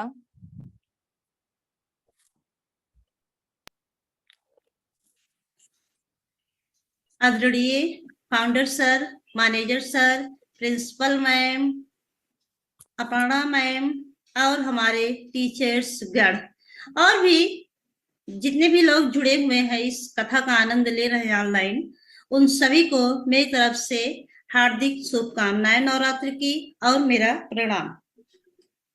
मेरा टॉपिक है दिव्य गुणों से युक्त देवी और नारी शक्ति। थोड़ा सा नारी के बारे में 2 लाइन कहना चाहते हैं। कौन सी ऊंचाई है जहां नारी चढ़ नहीं सकती? कौन सा ऐसा स्थान है जहां नारी पहुंची नहीं। हजारों अपराध करो क्षमा कर देती है, अगर किसी बात पर अड़ जाए तो संसार की कोई भी शक्ति उसे रोक नहीं सकती है। नारी के बारे में मुझे बहुत अच्छा लगता है। नारी जो होती है बहुत सहनशील होती है, अच्छी भी होती है। देखिए, देश और दुनिया में देवी देवताओं के अलग अलग रूप हैं, लेकिन एक बात है जो सब में देखने को मिलती है, वो है विधि विधान। फिर विधि विधान, दिव्य कर्म लगभग एक ही दायरे में आते हैं, लगभग एक ही दायरे में आते हैं, इसलिए उन्हें देवी कहा जाता है। देवियों की पूजा के रूप में ही हम लोग नवरात्रि मनाते हैं। देवी, नारी, शक्ति और साधना के रूप में, जैसे देवी, काली, सरस्वती, इन सभी को देवी कहा जाता है। देखिए, देवी में ना जाने ऐसे कौन सी शक्ति है जो हर इंसान अपनी मनोकामना के लिए उनकी शरण में चला ही जाता है। जैसे देवी का मतलब होता है, देवी का मतलब होता है दुर्गुण, जैसे कि दुर्गा का मतलब होता है दुर्गुणों का नाश करने वाली। और यदि नारी अपने अंदर आध्यात्मिक शक्ति का विकास कर ले तो वो भी गुणों की देवी है, वो भी गुणों की देवी है। इसलिए नारी को कहा गया है नारीस्तु पूज्यन्ते रमन्ते तत्र देवता। यदि इसलिए कहा गया है कि जहां नारी का सम्मान होता है वहां देवी देवता वास करते हैं। इसलिए कहा गया, जैसे कि नारी के बिना, नारी समाज का एक अभिन्न अंग है, नारी के बिना हम समाज की कल्पना भी नहीं कर सकते हैं। नारी के अंदर सहनशीलता, धैर्य, प्रेम, ममता और मधुर वाणी जैसे अनगिनत गुण विद्यमान होते हैं। वह बहुत से क्षेत्रों में पुरुषों से बेहतरीन काम करती हैं, अपनी शक्ति का परिचय देती हैं। नारी हमारे समाज और राष्ट्र के विकास की धुरी होती हैं, इसलिए उन्हें जगत जननी भी कहा गया है। नारी ही माता के रूप में बच्चों को पालती है, नारी ही बेटी के रूप में, पत्नी के रूप में सेविका का कार्य भी करती है। इसलिए संपूर्ण नारी आन बान शान के लिए वीरांगना के रूप में भी रक्षा का भी कार्य करती है। इसलिए कहा गया है नारी अस्ति, नारी कन्या अस्ति, नारी भगिनी अस्ति, अर्थात नारी ही माता है, नारी ही बेटी है, नारी ही बहन है, यानी नारी ही सब कुछ है। बस मैं इसी बातों के साथ मैं अपने वाणी को विराम देती हूँ। जो भी गलती होगी कहने में अपने मन से कह रही हूँ, जो भी गलती होगी उसे माफ कर देना। धन्यवाद। बहुत बहुत धन्यवाद मैम आपका। जैसा कि मैम आपने कहा कि नारी क्षमा भी कर देती है, बहुत सहनशीलता होती है नारी में। तो मैंने अक्सर ऐसा देखा है, अगर घर में मैं एक स्टूडेंट, एक बेटी के रूप में बता रही हूँ, मैं घर पे कितनी भी गलतियां कर लूं, मेरी माँ, मेरी दादी मुझे बहुत आसानी से माफ कर देती हैं। और अगर मैं स्कूल की बात करूं तो हमारी टीचर्स हैं, भले ही सर उतनी जल्दी से माफ नहीं करते हैं, वो पनिशमेंट देते हैं, बट जो हमारी अध्यापिका है वो हमें बहुत ही मतलब जल्दी माफ कर देती है। उनके मन में दया का भाव बहुत ही जल्दी उत्पन्न हो जाता है। लेकिन अगर वो वहीं अड़ जाए कि इस बच्चे को हमें सुधारना ही सुधारना है, तो वो सुधार कर रहती है उस बच्चे को। और जैसा कि मैम आपने कहा कि गुण की देवी, तो हम देख सकते हैं जब एक कन्या बेटी के रूप में जन्म लेती है तो वो अपने माँ बाप का हाथ बटाती है, अपने माँ बाप का नाम रोशन करती है, और वहीं ससुराल में जाके दूसरे के माता पिता को अपना माता पिता बनाती है, और फिर माँ के रूप में अपने बच्चों का सेवन करती है। तो हम देख सकते हैं कि नारी कितनी उनके उनमें कितने गुण होते हैं। तो मैं इसी के साथ आपका बहुत बहुत धन्यवाद कहना चाहूंगी। और आगे बढ़ते हुए अब मैं अपने ही कुरुम विद्यालय की मिसेस प्रतिमा सिंह मैम को आमंत्रित करती हूँ। मैम, आप प्राइमरी सेक्शन की मैथ टीचर हैं। अब मैं मैम से आग्रह करती हूँ वो अपनी धारणा हमारे साथ शेयर करें। हार्दिक स्वागत है मैम आपका। जय माता दी। सरलता, सज्जनता और विद्वता की प्रतिमूर्ति respected founder sir, principal ma'am और सभी उपस्थित माननीय जनों को मेरी तरफ से चैत नवरात्रि, रामनवमी और रमजान की हार्दिक शुभकामनाएं। मैं आप सबके समक्ष नारी शक्ति के बारे में कुछ अपने विचार प्रकट करना चाहूंगी। नवरात्र के 9 दिनों में माँ के 9 रूपों का पूजन किया जाता है। माँ के 9 रूपों से समाहित संदेशों को जीवन में उतारने की जरूरत है। नवरात्र के 9 रूपों में माँ के अलग अलग रूपों से हमें अलग अलग संदेश मिलते हैं, जो हम अपने जीवन में लाकर अपने जीवन को एक विस्तार दे सकते हैं। माँ के शैलपुत्री रूप से दृढ़ता सीखने को मिलती है। माँ ब्रह्मचारिणी से अन्याय अत्याचार का विरोध करने का संदेश मिलता है। माँ चंद्रघंटा वीरता का प्रतीक है। कुष्मांडा को संपूर्ण ब्रह्मांड की रचना वाली कहा जाता है। स्कंद माता ज्ञान की देवी हैं। स्त्रियों पर इनका विशेष प्रभाव, विशेष कृपा है। कात्यायनी माँ से नारी को हर बात को जांचने परखने का गुण मिलता है। कालरात्रि संहारक हैं और माँ महागौरी शांत हैं। माँ सिद्धिदात्री की भूमिका दात्री की है। यह परम सत्य है कि नारी दात्री है। अपने परिवार समाज के कल्याण के लिए नारी हमेशा तत्पर रहती है। इन्हें अपने आश्रम में लाकर हम सब स्वयं को संपन्न बना सकते हैं। देवी अर्थात दिव्य गुणों से युक्त, अर्थात दिव्य गुणों से युक्त होकर शक्ति का रूप हमें बनना चाहिए।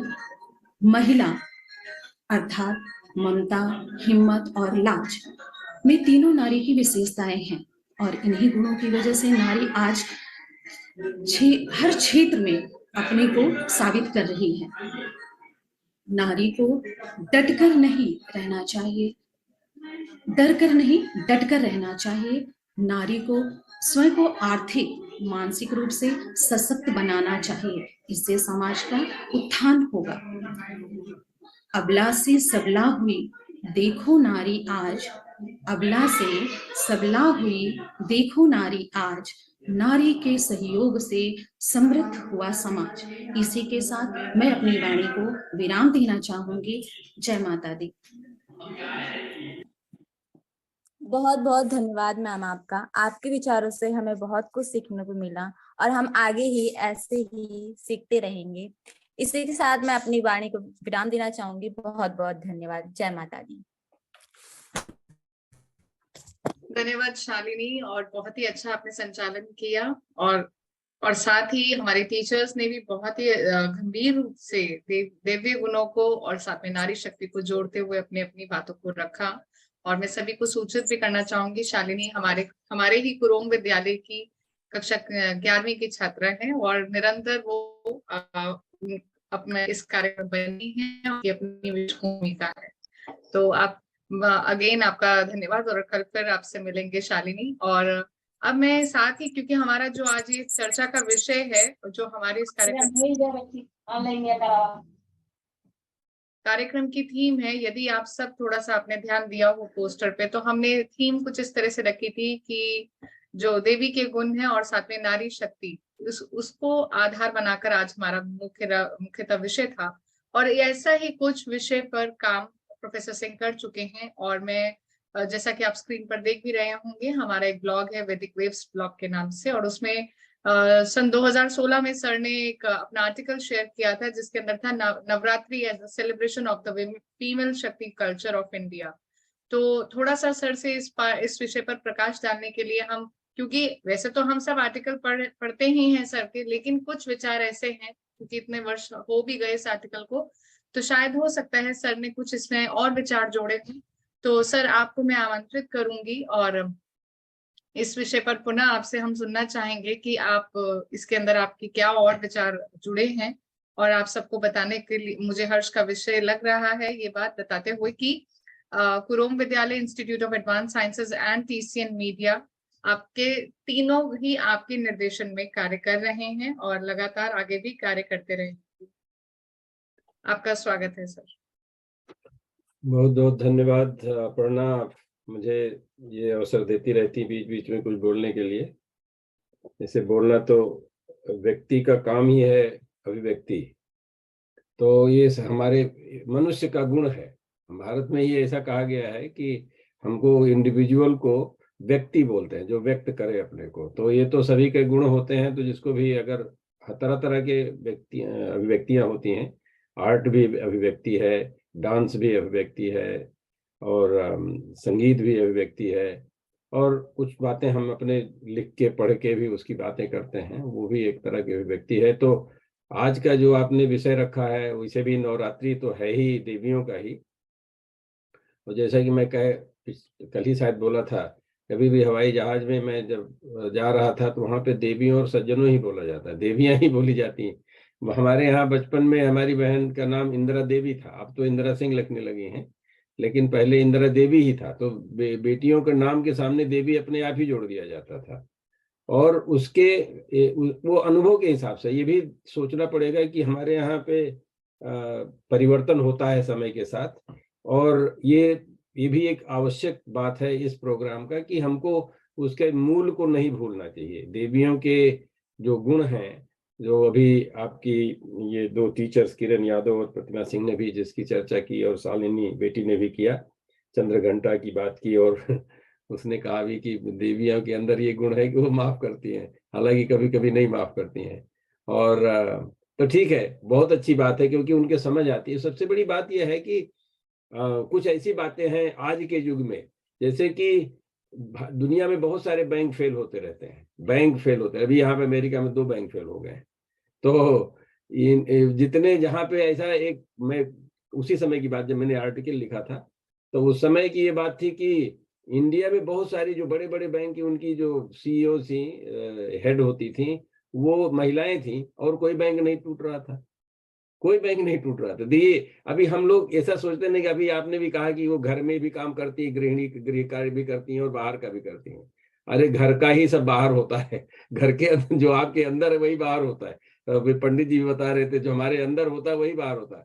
हमारे यहाँ जिसको इकोनॉमिक्स कहते हैं, जिसकी चर्चा आजकल, जो बाहर काम करने का मतलब है कि अर्निंग पावर थोड़ा सा हो जाती है, तो वो उसको बाहर का काम कहते हैं। तो उसकी ओरिजिन जो है, उसकी उत्पत्ति जो है शब्द ओइकास शब्द से आती है। ओइकास का मतलब होता है कि हाउस होल्ड, ओइकास का मतलब होता है हाउस होल्ड। अभी यहाँ पे पुरुषों की बात हो रही है, मैंने कल कहा था कि नारी की सबसे सर्वोत्तम कृति जो है वो पुरुष है, लेकिन वो पुरुष से काम करवाती है, काम करना है उसको। अब ये बात दूसरी है कि पत्नी के रूप में हो हालांकि वहां पे भी यही होता है, पत्नी के रूप में ही वो भी काम ही करवाती है उससे, पुरुष से, लेकिन उसके तरीके अलग अलग होते हैं। माँ वो अपने तरीके से काम करवाती, बेटी अपने तरीके से काम करवाती, बहन अपने तरीके से काम करवाती, और पत्नी भी अपने तरीके से काम करवाती है। तो अभी आप जैसे रक्षा का जो काम है वो पुरुष करता है, ये तो निश्चित रूप, सारी दुनिया में जितनी लड़ाई हुई 99.7% लोग जो युद्ध में लड़ते हैं, मरते हैं, वो पुरुष ही होते हैं, वो भी वो नारी ही करवाती है। लेकिन जब हम ये बात कह रहे थे कि जो बैंक हाउस होल्ड की बात है, उस हाउस होल्ड की व्यवस्था, क्योंकि घर में ही तो सारे लोग रहते हैं, हाउस होल्ड की व्यवस्था ही नारी ही करती है। उसका मतलब जो इकोनॉमिक्स जिसको कहते हैं, ओइकॉस से इकोनॉमिक्स शब्द आता है, और उसका मतलब होता है घर, हाउस होल्ड। और हाउस होल्ड में अगर जो काम कर रहा है वो सारा वही करवाती है। मेरे यहाँ हम लोग वैसे खेती बाड़ी, हम फार्मिंग फैमिली हमारी, वो हमारी माँ ही रखती थी सारा हिसाब कि कहाँ पे क्या बोया जाएगा, कहाँ पे क्या बोया जाएगा, कहाँ पे कैसा होगा, कहाँ पे कैसा होगा। हाँ, करने वाले बाहर लोग करते थे, लेकिन असली में निर्णय तो वो बहुत सारा वही लेती थी, उसमें कभी ये नहीं होता था कि नहीं नहीं उनसे हम निर्णय वो ले लें, वो कैसे ले रही हो, तो नारी हैं, ये सब बातें बाद में हम लोग जो पढ़े लिखे लोग हैं ये लेके आए हैं ऊपर से। और कुछ हमारी समस्याएं ये भी हैं कि हमारा देश जब आप गरीबी होती है या आपके अंदर भुखमरी शुरू हो जाती है तो बहुत सारी समस्याएं हो जाती हैं, नहीं तो फिर कोई प्रॉब्लम नहीं होती है। ये सारी समस्याएं भारत में आई जब हमारे यहाँ पे ऊपर से खास करके अंग्रेजों का जब से राज हुआ, क्योंकि वो यहाँ से चुरा के 43 ट्रिलियन डॉलर्स लेके गए हैं अपने विदेश। तो वो यहाँ से चूसते थे चीजों को लेके जाओ, यहाँ अगर आके यहाँ पे रह जाते, बस जाते हो, राज भी करते, शायद इतनी प्रॉब्लम नहीं। ऐसे बहुत सारे हुए हैं, हूण हुए हैं, शक हुए हैं, भारत के इतिहास में बहुत सारे लोग आए हुए हैं, लेकिन वो यहीं के हो गए, उनके साथ कोई प्रॉब्लम नहीं है। भारत में बहुत समृद्धि है, हर तरह की समृद्धि है, इसलिए वहां भी कोई प्रॉब्लम नहीं। लेकिन जब कोई आपको उठा के चला गया आपका सारा लेके, तो हमारे यहाँ पे बहुत सारी भुखमरी हुई, खास करके बंगाल की भुखमरी, जिस पर कि अमर्त्य सेन को नोबेल प्राइज भी मिला उसके समझाने के लिए। वो भुखमरी जो है वो क्रिएटेड थी, वो ऐसे नहीं थी, वहां पे भुखमरी नहीं थी। तो ऐसी अवस्था में नारियों की स्थिति दूसरी हो जाती है, क्योंकि जब आपके यहाँ समृद्धि नहीं है तो व्यवस्था काहे करेंगे, तो किसी न किसी तरह से उनको यातनाएं झेलनी पड़ती हैं। माँ भूखी रहती है लेकिन अपने बच्चों को खाना खिलाती है। तो इस तरह से हमारे जो आज के विचार हुए हैं ये उस भाव को याद करके हो रहे हैं। भारत में समृद्धि जो नारी ही करती है, लेकिन नारी के अपने गुण भी होने चाहिए। जैसे मैं ये कह रहा था कि बैंक में सारे बैंक जो इंडिया में, बड़ा इसका नाम हुआ था उस समय, सारे बैंक जो इंडिया में फेल ही नहीं हो रहे थे क्योंकि नारियां उसकी सीईओ थी। अभी दुनिया में भी जो अभी मैं देख रहा था, अभी आपने मुझे कहा था, तो ये तो मैं 2016 में लिखा था आर्टिकल। अभी ये भी है कि भारत में 10 नारियां सीईओ जो हैं वो बैंक की हैं, और सारी दुनिया में मैं देख रहा था कि कुछ नारियों का दिखाया गया है, 2021 का आर्टिकल था कि कितनी नारियां जो हैं बैंक को हेड कर रही हैं। उसमें से 7 नारियों का नाम था, 4 इंडियन है, कुछ 1-2 बाहर भी हैं, ऐसा नहीं कि इंडिया में ही है, वो भी इंडियन ही है। तो हमारा कहने का मतलब है बैंक, इकोनॉमिक्स, हाउस होल्ड, ये सारा नारी ही चलाती है। और उसके गुण आप लोगों ने बताया, बहुत सारे गुण हैं। एक बात और बता दें जो कि शायद बहुत सारे लोगों को नहीं मालूम होगा। अब हिंदी में तो पति बोलते हैं, हस्बैंड को हिंदी में पति बोलते हैं, लेकिन अंग्रेजी में जो शब्द है हस्बैंड, वो हाउस बैंड का, उसका हस जो शब्द है वो हाउस से आता है, उसको घर वाला बनाते हैं। उसको घरवाला जिसको कहते हैं ना, वो पहले पुरुष तो इधर उधर घूमता रहता था, उसको डोमेस्टिकेट नारियों ने किया है कि वो घर में बैठे ये काम करे। वो उसका नाम ही कम से कम वेस्टर्न वर्ल्ड में तो हस्बैंड बोलते हैं, उसका मतलब होता है हाउस बैंड, जो हाउस का काम करे, घरवाला जिसको कहते हैं। अभी हम लोग बोलते हैं घरवाली, लेकिन यहाँ पे घरवाली तो वही है ही है, वो तो मालिकिन होती है, लेकिन जो मलकिन बोलते हैं ना, वो मालकिन बोलते हैं उसको घर की। तो इसलिए हमारे यहाँ पे हमारी जो सभ्यता संस्कृति है उसकी बात दूसरी है। लेकिन उसके साथ अगर हम ये सोचें कि कुछ हमारी जो परंपराएं हैं और कुछ हमारे जो विज्ञान है, विज्ञान में ऐसा कहा गया है कि नारी को ब्रेन का कैंसर कम होता है, क्योंकि उसके अंदर शक्ति, उसकी ब्रेन में शक्ति होती है। एक तो उसके बाद डबल X क्रोमोसोम होता है, तो इसलिए अगर एक क्रोमोसोम में थोड़ी सी गड़बड़ हुई तो दूसरा उसको कंपनसेट कर लेता है। नारी का दाहिना, हमारे 2 हेमिस्फीयर होते हैं, बायां और दाहिना। दाहिना जो है इंट्यूटिव पावर होती है, जिसे आप लोग कह रहे हैं ना मल्टीटास्किंग कैसे क्यों कर लेती है, क्योंकि उसकी इंट्यूटिव पावर होती है। वो ऐसी दाहिने हेमिस्फीयर की उसके अंदर शक्ति ज्यादा होती है, तो उसकी ब्रेन ही कैपेसिटी ज्यादा है, क्या कर सकते हैं। वो दाहिना मतलब पैरेलल प्रोसेसिंग होती है, जैसे कंप्यूटर में सीरियल प्रोसेसिंग होती है, पैरेलल प्रोसेसिंग, दाहिने में पैरेलल प्रोसेसिंग होती है। इसलिए उसके अंदर क्षमता ही है 5-10 गुना ज्यादा क्षमता है, थोड़ा 10-20% की बात नहीं हो रही।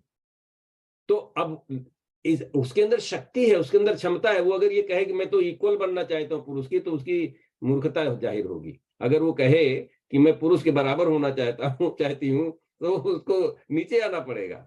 उसके अंदर ये सारी क्षमताएं हैं। आप माताओं को देख के कभी आप पहचान सकती हैं। तो अब उस भाव से मैं ये कहना चाहता था कि जो ये है कि यत्र नार्यस्य पूजन्ते भी, आई थिंक इन्होंने किरण जी ने कहा था, यत्र नार्यस्य पूजन्ते रमन्ते तत्र देवता। तो इसको उस भाव से समझना चाहिए ये लोग कभी कभी हम लोग नारे लगा देते हैं, दूसरे लोग हमको समझा देता है इसका मतलब ये है, उसका मतलब वो है।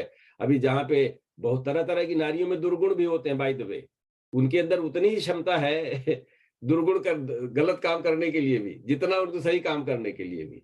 तो पंडित जी ने कई बहुत सारी चीजें बताई कि जैसे सती की पूजा नहीं होती है, सती और शंकर की पूजा, हमें सती के लोग आदर सत्कार करते हैं, लेकिन पूजा जो है पार्वती और शंकर की होती है।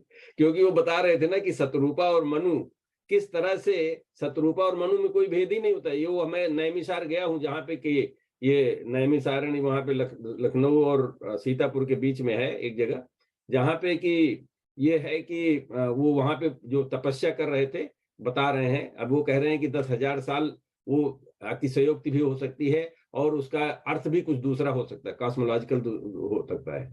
लेकिन मैंने वहां पे देखा उनकी मूर्तियां लगी हुई हैं मनु और शतरूपा की, और उसमें ये वहां पे लिखा हुआ था कि जब ये जैसे बता रहे पंडित जी सारी ये ऐसी ही बातें हैं उसके पीछे, उसमें ये लिखा हुआ था कि जब उन्होंने देखा तो वो मोहित हो गए। नहीं तो वो तो चाहते थे मोक्ष प्राप्त करेंगे, ऐसा कुछ हो, यहाँ रहने की। उन्होंने अपना परिवार छोड़ दिया, अपना राज छोड़ दिया, सब कुछ अपने पुत्रों को दे दिया, तो उनको वापस आने को मतलब नहीं था, लेकिन रूप देख के मोहित हो गए।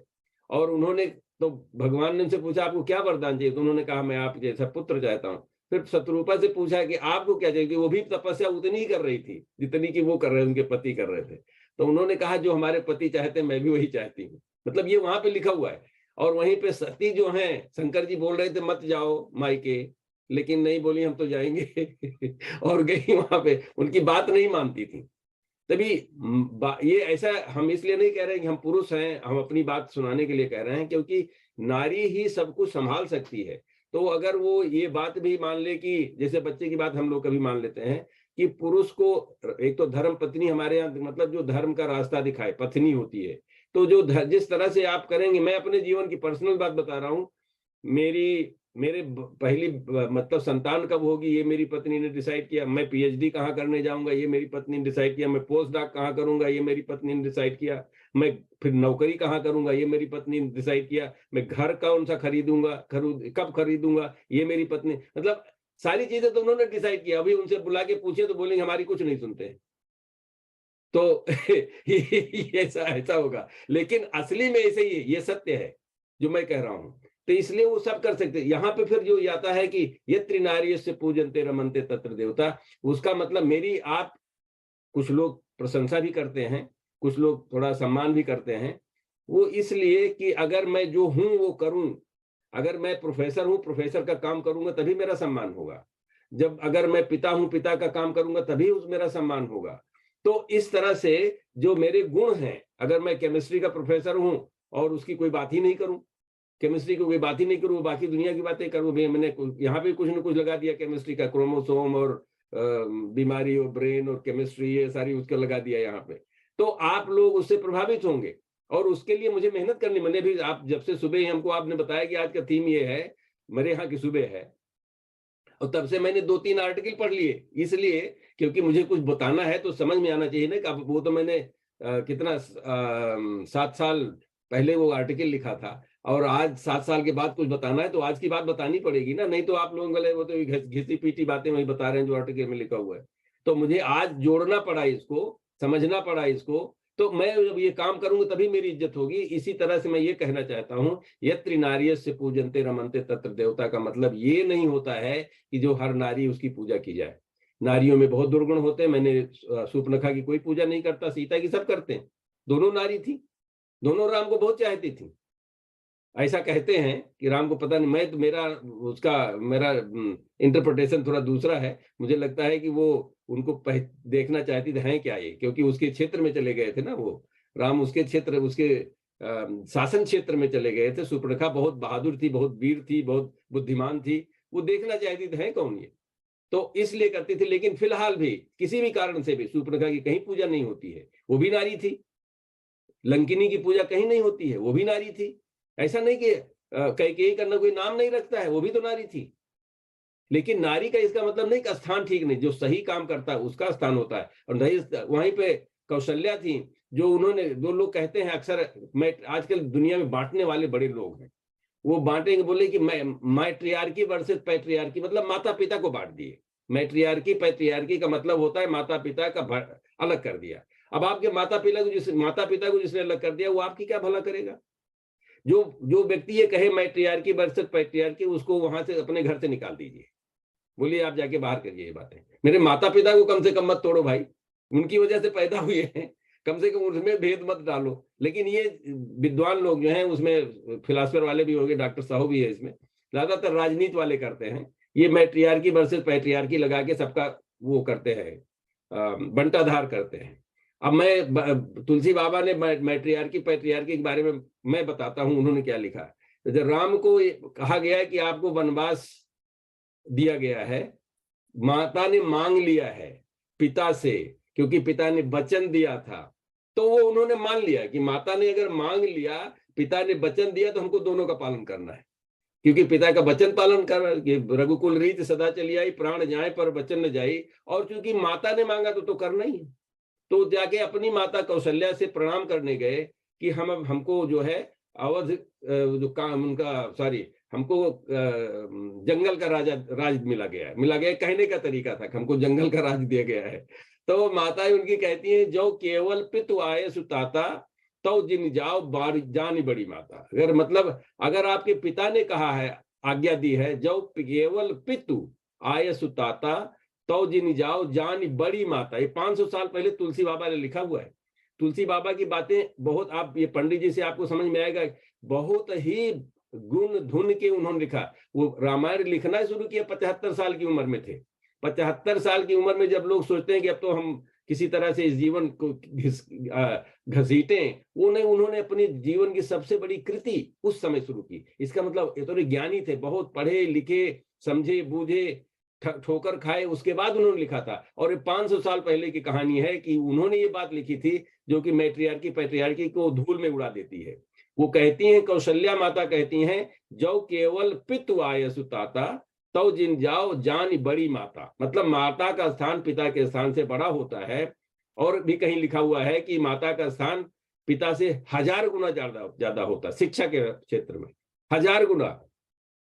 लेकिन अब यह है कि हम तो प्रोफेसर हैं, अब हमारे से हर माता को हमारे से 1000 गुना ज्यादा समझ में आना। एक एक्चुअली शिक्षक के अनुसार उसका 10 लाख गुना ज्यादा उसका प्रभाव होता है शिक्षा के बारे में। तो मेरे से, मैं अगर किसी के बच्चे को पीएचडी करवाया हूं, उसकी माता को 10 लाख गुना ज्यादा ज्ञान देने का शक्ति होनी चाहिए, तब वो माता कहलाने योग्य होगी।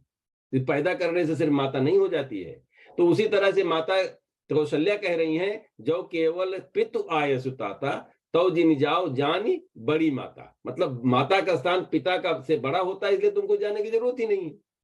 लेकिन दूसरी लाइन कहती है, जो पितुमात कहो बन जाना। अगर माता पिता दोनों ने कहा है तो कानन 7 अवध समाना। उन्होंने कहा तो वो जंगल जो है तुम्हारे लिए 100 अयोध्या के बराबर है। और माता किसको उन्होंने कहां पे कह रही हैं? अपनी सौत को कह रही हैं। उनकी सौत थी जिन्होंने उनके पुत्र को वनवास दिया था। उसको भी देखिए कितनी बड़ी वो माता है कि वो अपनी हर मर्यादा का पालन करती है। ये सोच लीजिए, आजकल की माताएं सोचते नहीं हमको तो कोई ये बोल दिया, हमको तो वो बोल दिया, मेरा बच्चा सुनता नहीं, पति बात नहीं मानता, ये सारे संसार के लोग हमको नौकरी चाकरी नहीं देते, हमको ये हो गया वो हो गया। अरे यहाँ पे ये हो रही, उसकी सौत है वो, और उसने आपके पुत्र को वनवास दिया हुआ है। तभी भी कह रही हैं, जो केवल न जो पितुमात कहो बन जाना तो कानन 7 अवध समाना। मतलब इतनी उच्च कोटि की माताएं होती थी अपने बच्चों को संस्कार देने के लिए। तो उनकी यत्र नारी से पूजनते रमनते तत्र देवता, ऐसी जगह पे आते हैं। इसलिए नारियों का ये बहुत बड़ी तपस्या है। ये नहीं है कि बहुत बड़ा ये हमारे स्थान मिल गया हमको तो हम तो महान हो गए क्योंकि नारी पैदा हो गई। ये सही है, आपके अंदर पोटेंशियल है, लेकिन पोटेंशियल को रियलाइज करना ये सबसे ज्यादा आवश्यक चीज है। और ये कि नव दुर्गा का जो रूप है ये ही करता है। शैल पुत्री एक पुत्री के हिसाब से पैदा होती हैं और अंत में सिद्धदात्री हो जाती हैं। मतलब सबको सिद्धि प्रदान करने वाली होती हैं। और उसके लिए उनके कितने रूप जाने पड़ते हैं, कात्यायनी, काल रात्रि, क्या क्या बनना पड़ता है। तो ये सारी चीजें अगर हमारी बेटियां सीख लें और उनको समाज को ये व्यवस्था करनी चाहिए। हमारे कुरुम विद्यालय जैसी जगह पे उनको ये ज्ञान देना चाहिए। मिसेज अफजल ने हमको हाल ही में बताया है कि अब हमारे यहाँ इतने विद्यार्थी होंगे कि हमको लड़कियों का एक अलग सेक्शन चलाना पड़ेगा, जो कि हमारा शुरू में ये था कि हम लड़कियों का स्कूल खोले थे, लड़कियों को मान के खोले थे उसको। और इसका नाम भी मतलब कहानी और इतिहास और है। ये सरस्वती विद्या मंदिर जो है लड़कियों का स्कूल होता है, उसके लिए इसकी नींव पड़ी थी। किसी कारण से नहीं हो पाया वो, कारण मतलब ऐसे ही मतभेद थे, कोई ऐसा और कोई बात नहीं थी, तो उसके कारण। लेकिन आज ये हो गया है कि हमारे यहाँ लड़कियां इस तरह से पढ़ें, इस तरह से जाएंगे, वो सुपीरियर हैं, उनको किसी की जरूरत नहीं है। लेकिन जब स्वयं बनेंगी, जो रहेंगी, तो अगर वो पुरुष के हिसाब से, लड़कों के हिसाब से चाहेंगे कि नहीं मैं इनके हिसाब से ये करूंगी, मैं उनके, तो आपका पतन होना निश्चित है। वो आपका पतन होना मतलब आप वो जो आपकी पोटेंशियल है वो नहीं रियलाइज कर पाएंगे। लगता है कुछ मैंने आज समय ज्यादा ले लिया पढ़ना, क्योंकि आप ये ऐसी बात रख दी हमारे सामने जो कि मेरे बहुत हृदय के करीब है। और इसलिए मैंने दुर्गा पे एक कविता भी लिखी है अपनी बेटियों के साथ, कि वो सारे पिता के लिए तो सब, मैं बहुत ही करीब हूँ अपनी बेटियों के, और हमारे यहाँ की बेटियां हैं, वहाँ गांव की बेटियां, सबसे बहुत करीब हूँ। और मुझे बहुत लगता है कि उनके लिए बहुत ऐसी भावना है। वो स्कूल का निर्माण ही इसलिए हुआ, मेरी बहन की पढ़ाई ज्यादा नहीं हो पाई, और मैं अभी भी बेटियों की पढ़ाई, सुल्तानपुर जैसी जगह में रहने की जगह नहीं है, कैसे हो पाएगी, इसलिए मैं थोड़ा सा उसमें ज्यादा भावुक हो जाता हूँ इस बात पे, इस विषय पर। नहीं सर, आप जब कह रहे थे तब मैं यहाँ नोट करती जा रही थी कि हाँ लास्ट में ये ऐड करूंगी, फिर एक बार मेरा पेन रुक गया, क्योंकि आपने इतनी भावों को समेट लिया कि मेरे पास अब उसको कंक्लूड करने के लिए शब्द नहीं है, क्योंकि बहुत सारी बातें आपने कही। और खास बात यह है कि जो मुझे जो इस आज के प्रसंग और थीम से रिलेटेड जो बात है, वो आपने बहुत अच्छे से बताई कि जो हम शैलपुत्री से लेकर सिद्धिदात्री तक जाते हैं, वो एक तरह से नारी का ही जीवन चक्र है यदि हम समझें। तो आज का जो ये कंक्लूडिंग रिमार्क है, मुझे लगता है इससे आगे मुझे और कुछ नहीं कहना चाहिए। आपने अपने आप में इसको कंक्लूड कर दिया अपने ओपिनियंस के साथ और अपने व्यूज के साथ। और आपका बहुत बहुत धन्यवाद सर। और कोई समय ज्यादा नहीं लिया, क्योंकि अभी आज हमारे कुछ श्रोतागण बीच बीच में से आ जा रहे हैं, तो हमारे पास जो हमारा ओपन डिस्कशन का टाइम था वो आपने सारा हमारा यूटिलाइज कर लिया। हमें एक नई जो कंक्लूडिंग रिमार्क आप दे पाए, जो कि मुझे लगता है सब लोगों ने यहाँ सीखा है इस बात को। शायद मैं भी नहीं जानती थी कि हम देवी के 9 रूपों को जीवन चक्र से बांध सकते हैं या समझ सकते हैं। तो आपका बहुत बहुत धन्यवाद। और याद रखना पड़ेगा आपको कि वो सारी चीजों को आपको करना है अभी। क्योंकि हर नारी अगर ये संकल्प ले ले तब संसार शुद्ध हो जाएगा, निश्चित रूप से शुद्ध हो जाएगा। दुर्गा का मतलब, उसने कहा दुर्गुणों का दूर, वो भी ठीक है अपनी तरह से, लेकिन दुर्गा का दुर्ग से मतलब होता है, दुर्ग का मतलब होता है फोर्ट, फोर्ट का मतलब वहां से शब्द आता है अंग्रेजी में फोर्टिट्यूड, उसका मतलब होता है साहस। तो दुर्गा का जो ये 9 रूप है हमारा, वो हमको साहस देता है और हमारे लिए प्रोटेक्ट करता है, किला बनाता है चारों तरफ, हमारे मस्तिष्क, बुद्धि, विचार, मन, सबके चारों तरफ बनाता है। और ये जो है नारियां ही कर सकती हैं, अनेकों रूप में करती हैं, अनेकों रूप में करती हैं। काम करें बाहर अंदर, जहां भी जैसा भी करें ऐसा कर सकते हैं। लेकिन भारत की नारी अगर जिस दिन उठ जाएगी कि हम जिम्मेदार हैं इसके, जो भी गलत हो रहा है उसके भी जिम्मेदार, जो सही है उसके भी जिम्मेदार, जो ठीक करना उसके भी जिम्मेदार, जो बेठीक हो रहा है उसके भी जिम्मेदार, ये जिस दिन वो उठा लेगी, अब ये कहेंगे लोग, बोलेंगे देखिए सबका सारा काम आप हमारे ऊपर ठोक दिए, आपको तो कुछ करना नहीं, ये उसके अंदर शक्ति है इसलिए कर सकती है। जी जी बिल्कुल सर। और इसी के हमारे बिल्कुल अंतिम पर, और हमारे जो ऑर्गेनाइजर्स भी इस समय मुझे दिख रहे हैं अलग अलग अपने उसमें, और मैं आमंत्रित करना चाहूंगी, क्योंकि जैसा हम अपने कार्यक्रम में हमेशा करते हैं कि कुछ भक्ति भाव यहाँ पर रखते हैं, शास्त्रीय चर्चा के साथ साथ, कथा के साथ साथ कुछ ऐसा जो अंत में हमारे लिए एक मन में एक अच्छी भावना के साथ हम यहाँ जाएं। तो आज हमने अपने साथ यहाँ जो मेहमान रखने जिनको बुलाया है, बहुत छोटी सी हैं, और हमारे ही डॉक्टर जयंती साहू जी की बेटी हैं। उनसे हमने अनुरोध किया और उन्होंने एक स्तोत्र के थ्रू यहाँ वो हमारे साथ जुड़ेंगी। जी, मैं आमंत्रित करना चाहूंगी गौरी सुभद्रा दास जी को। आप क्लास 8 स्टूडेंट हैं दिल्ली के एक स्कूल की, और उम्मीद है गौरी भी हमें सुन पा रही होंगी और हमारे साथ जुड़ी हैं इस समय।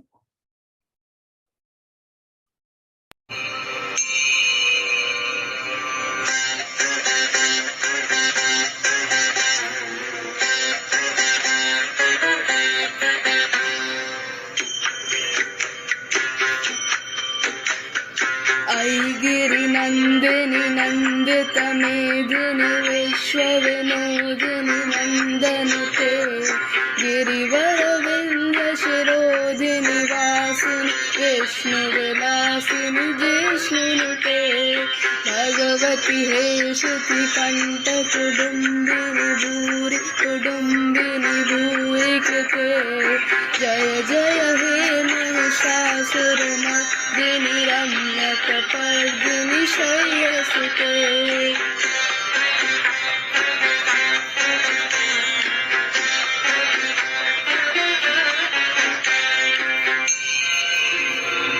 सुरवर वर्षिणी दुर्धर दर्शिनी दुर्मुखमर्षिणी हर्षरते त्रिभुवन पोषिणी शंकर तोषिणी निशमोषिणी घोषरते धनुजन रोषिणी दितिसुत रोषिणी दुर्मद शोषिणी सिंधुसुते जय जय हे महिषासुरमर्दिनी रम्यकपर्दिनी शैलसुते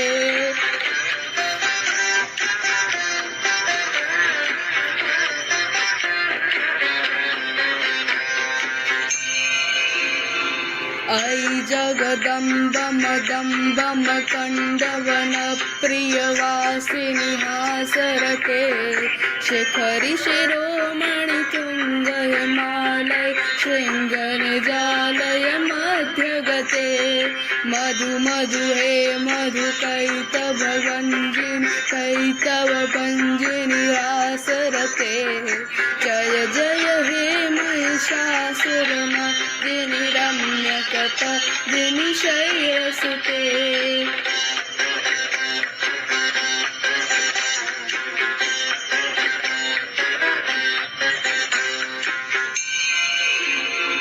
ऐ सतकंड विकंडित रुंड वितुंडित शुंड गजाधिपते रिपु गज गंध विधारण चंड पराक्रम शुंड विघाधिपते निज भुज दंड निपातित खंड विपातित मुंड भटाधिपते जय जय हे महिषासुरमर्दिनि रम्यकपर्दिनि शैलसुते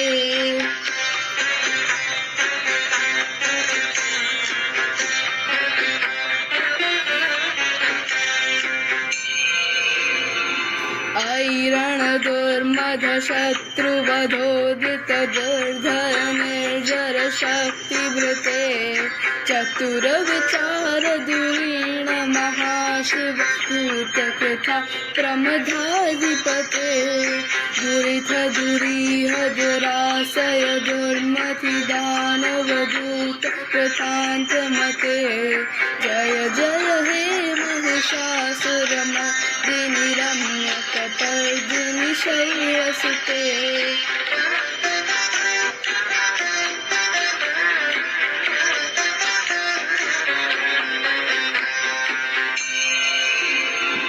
ऐ शरणागत वैरी वधूवर वीरवरा भयदाय करे त्रिभुवन मस्तक शूल विरोधी शिरोधि कृतामर शूल करे दिमि दिमि थामर दुंदु बिना महादुख गमकार करे जय जय हे महिषासुरमर्दिनि रम्यकपर्दिनि शैलसुते।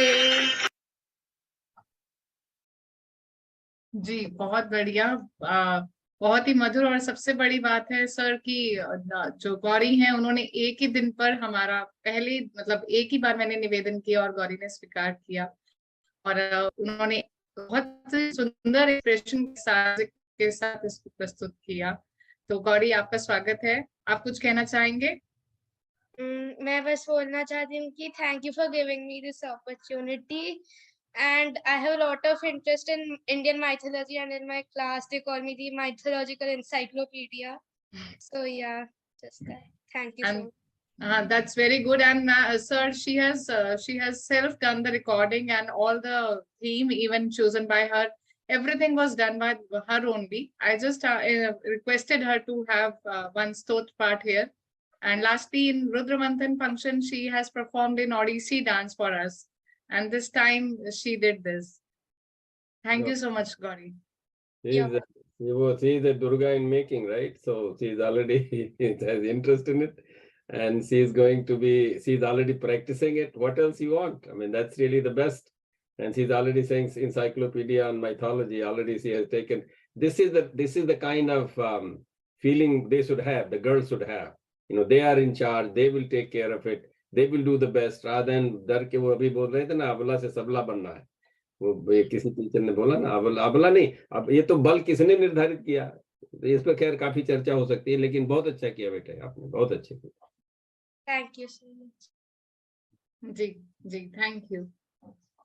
और इसी के साथ हम कार्यक्रम के बिल्कुल अंतिम चरण पर हैं और इन भावों को लेते हुए आगे बढ़ रहे हैं. और निरंतर कुरोम विद्यालय से भी हमारे यहाँ प्रस्तुति बनी रहेगी. मैं आप सबके साथ कल का आने वाले कल का पोस्टर शेयर करना चाहूंगी.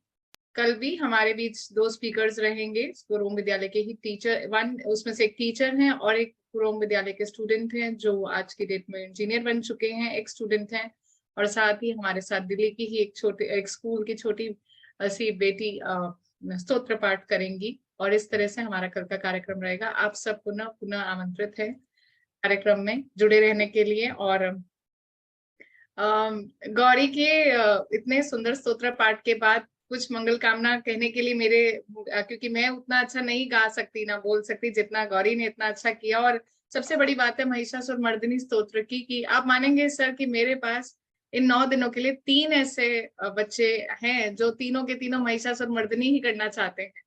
तो मुझे उनको डिवाइड करना पड़ा है कि जैसे आज स्तोत्र पाठ हो गया, एक जना डांस करेगा और तीसरे का मैंने चेंज किया है. ससुर बहुत ज्यादा तादाद में हो गए इसलिए खत्म करना पड़ेगा. जी मतलब मुझे बच्चों को ना मना अच्छा नहीं लग रहा था. मैं थोड़ा वैसी है तो आप लोग आगे पीछे इसको कर सकते हैं ऐसा करके. लेकिन मुझे लगता है कि इसी पर डांस है हमारा. हाँ जी सर, 28 तारीख को जिस दिन हमारे यहाँ सीएम भंडारी जी आएंगे तो महिषासुर मर्दिनी स्तोत्र पे डांस है. मतलब 28 को नहीं मैम, वो तो 29 को आ रहे हैं. 28 को. ओके. इसका मतलब है कि नारी शक्ति को आभास हो गया, महिषासुर बहुत हो गए. जी तो डॉक्टर साहू मैडम आप कुछ ऐड करना चाहेंगे गौरी की परफॉर्मेंस को लेकर? क्योंकि डॉक्टर साहू मैम ने ही कल मुझे कहा था कि मैं एज अ पेरेंट मेरा कोई रोल नहीं रहा गौरी की परफॉर्मेंस तैयार करने में. पैदा तो किया इन्होंने. पैदा तो मैंने किया है, but Gauri is a self made child. मेरा भगवान से इतना विश्वास है कि हमने उसके लिए कुछ नहीं किया. तो आज जो भी है वो उसके मतलब लिखने से लेके पढ़ने तक कुछ कंट्रीब्यूशन पेरेंट्स का नहीं है. तब मुझे ज्यादा भरोसा भगवान के ऊपर हो गया है कि अभी तक तो she is balanced and she knows what she has to do. और इसलिए I am proud of her. कभी कभी दुख तो लगता है हमने कुछ किया नहीं उसके लिए. ज्यादा करती हैं, अगर आप ज्यादा करती तो उसका अपना विकास कम हो जाता. कभी कभी माताएं ज्यादा प्रेम दिखा देती है ना, बच्चों को बोलती नहीं कोई बात नहीं, ऐसा नहीं. तो जैसे ये ऐसी माता होना और भी बड़ी बात. जैसे कौशल्या ने भगवान राम को खुश होके जंगल भेजा, जाओ जंगल में जाओ, तब कानन सत अवध समाना, ऐसा उन्होंने कहा.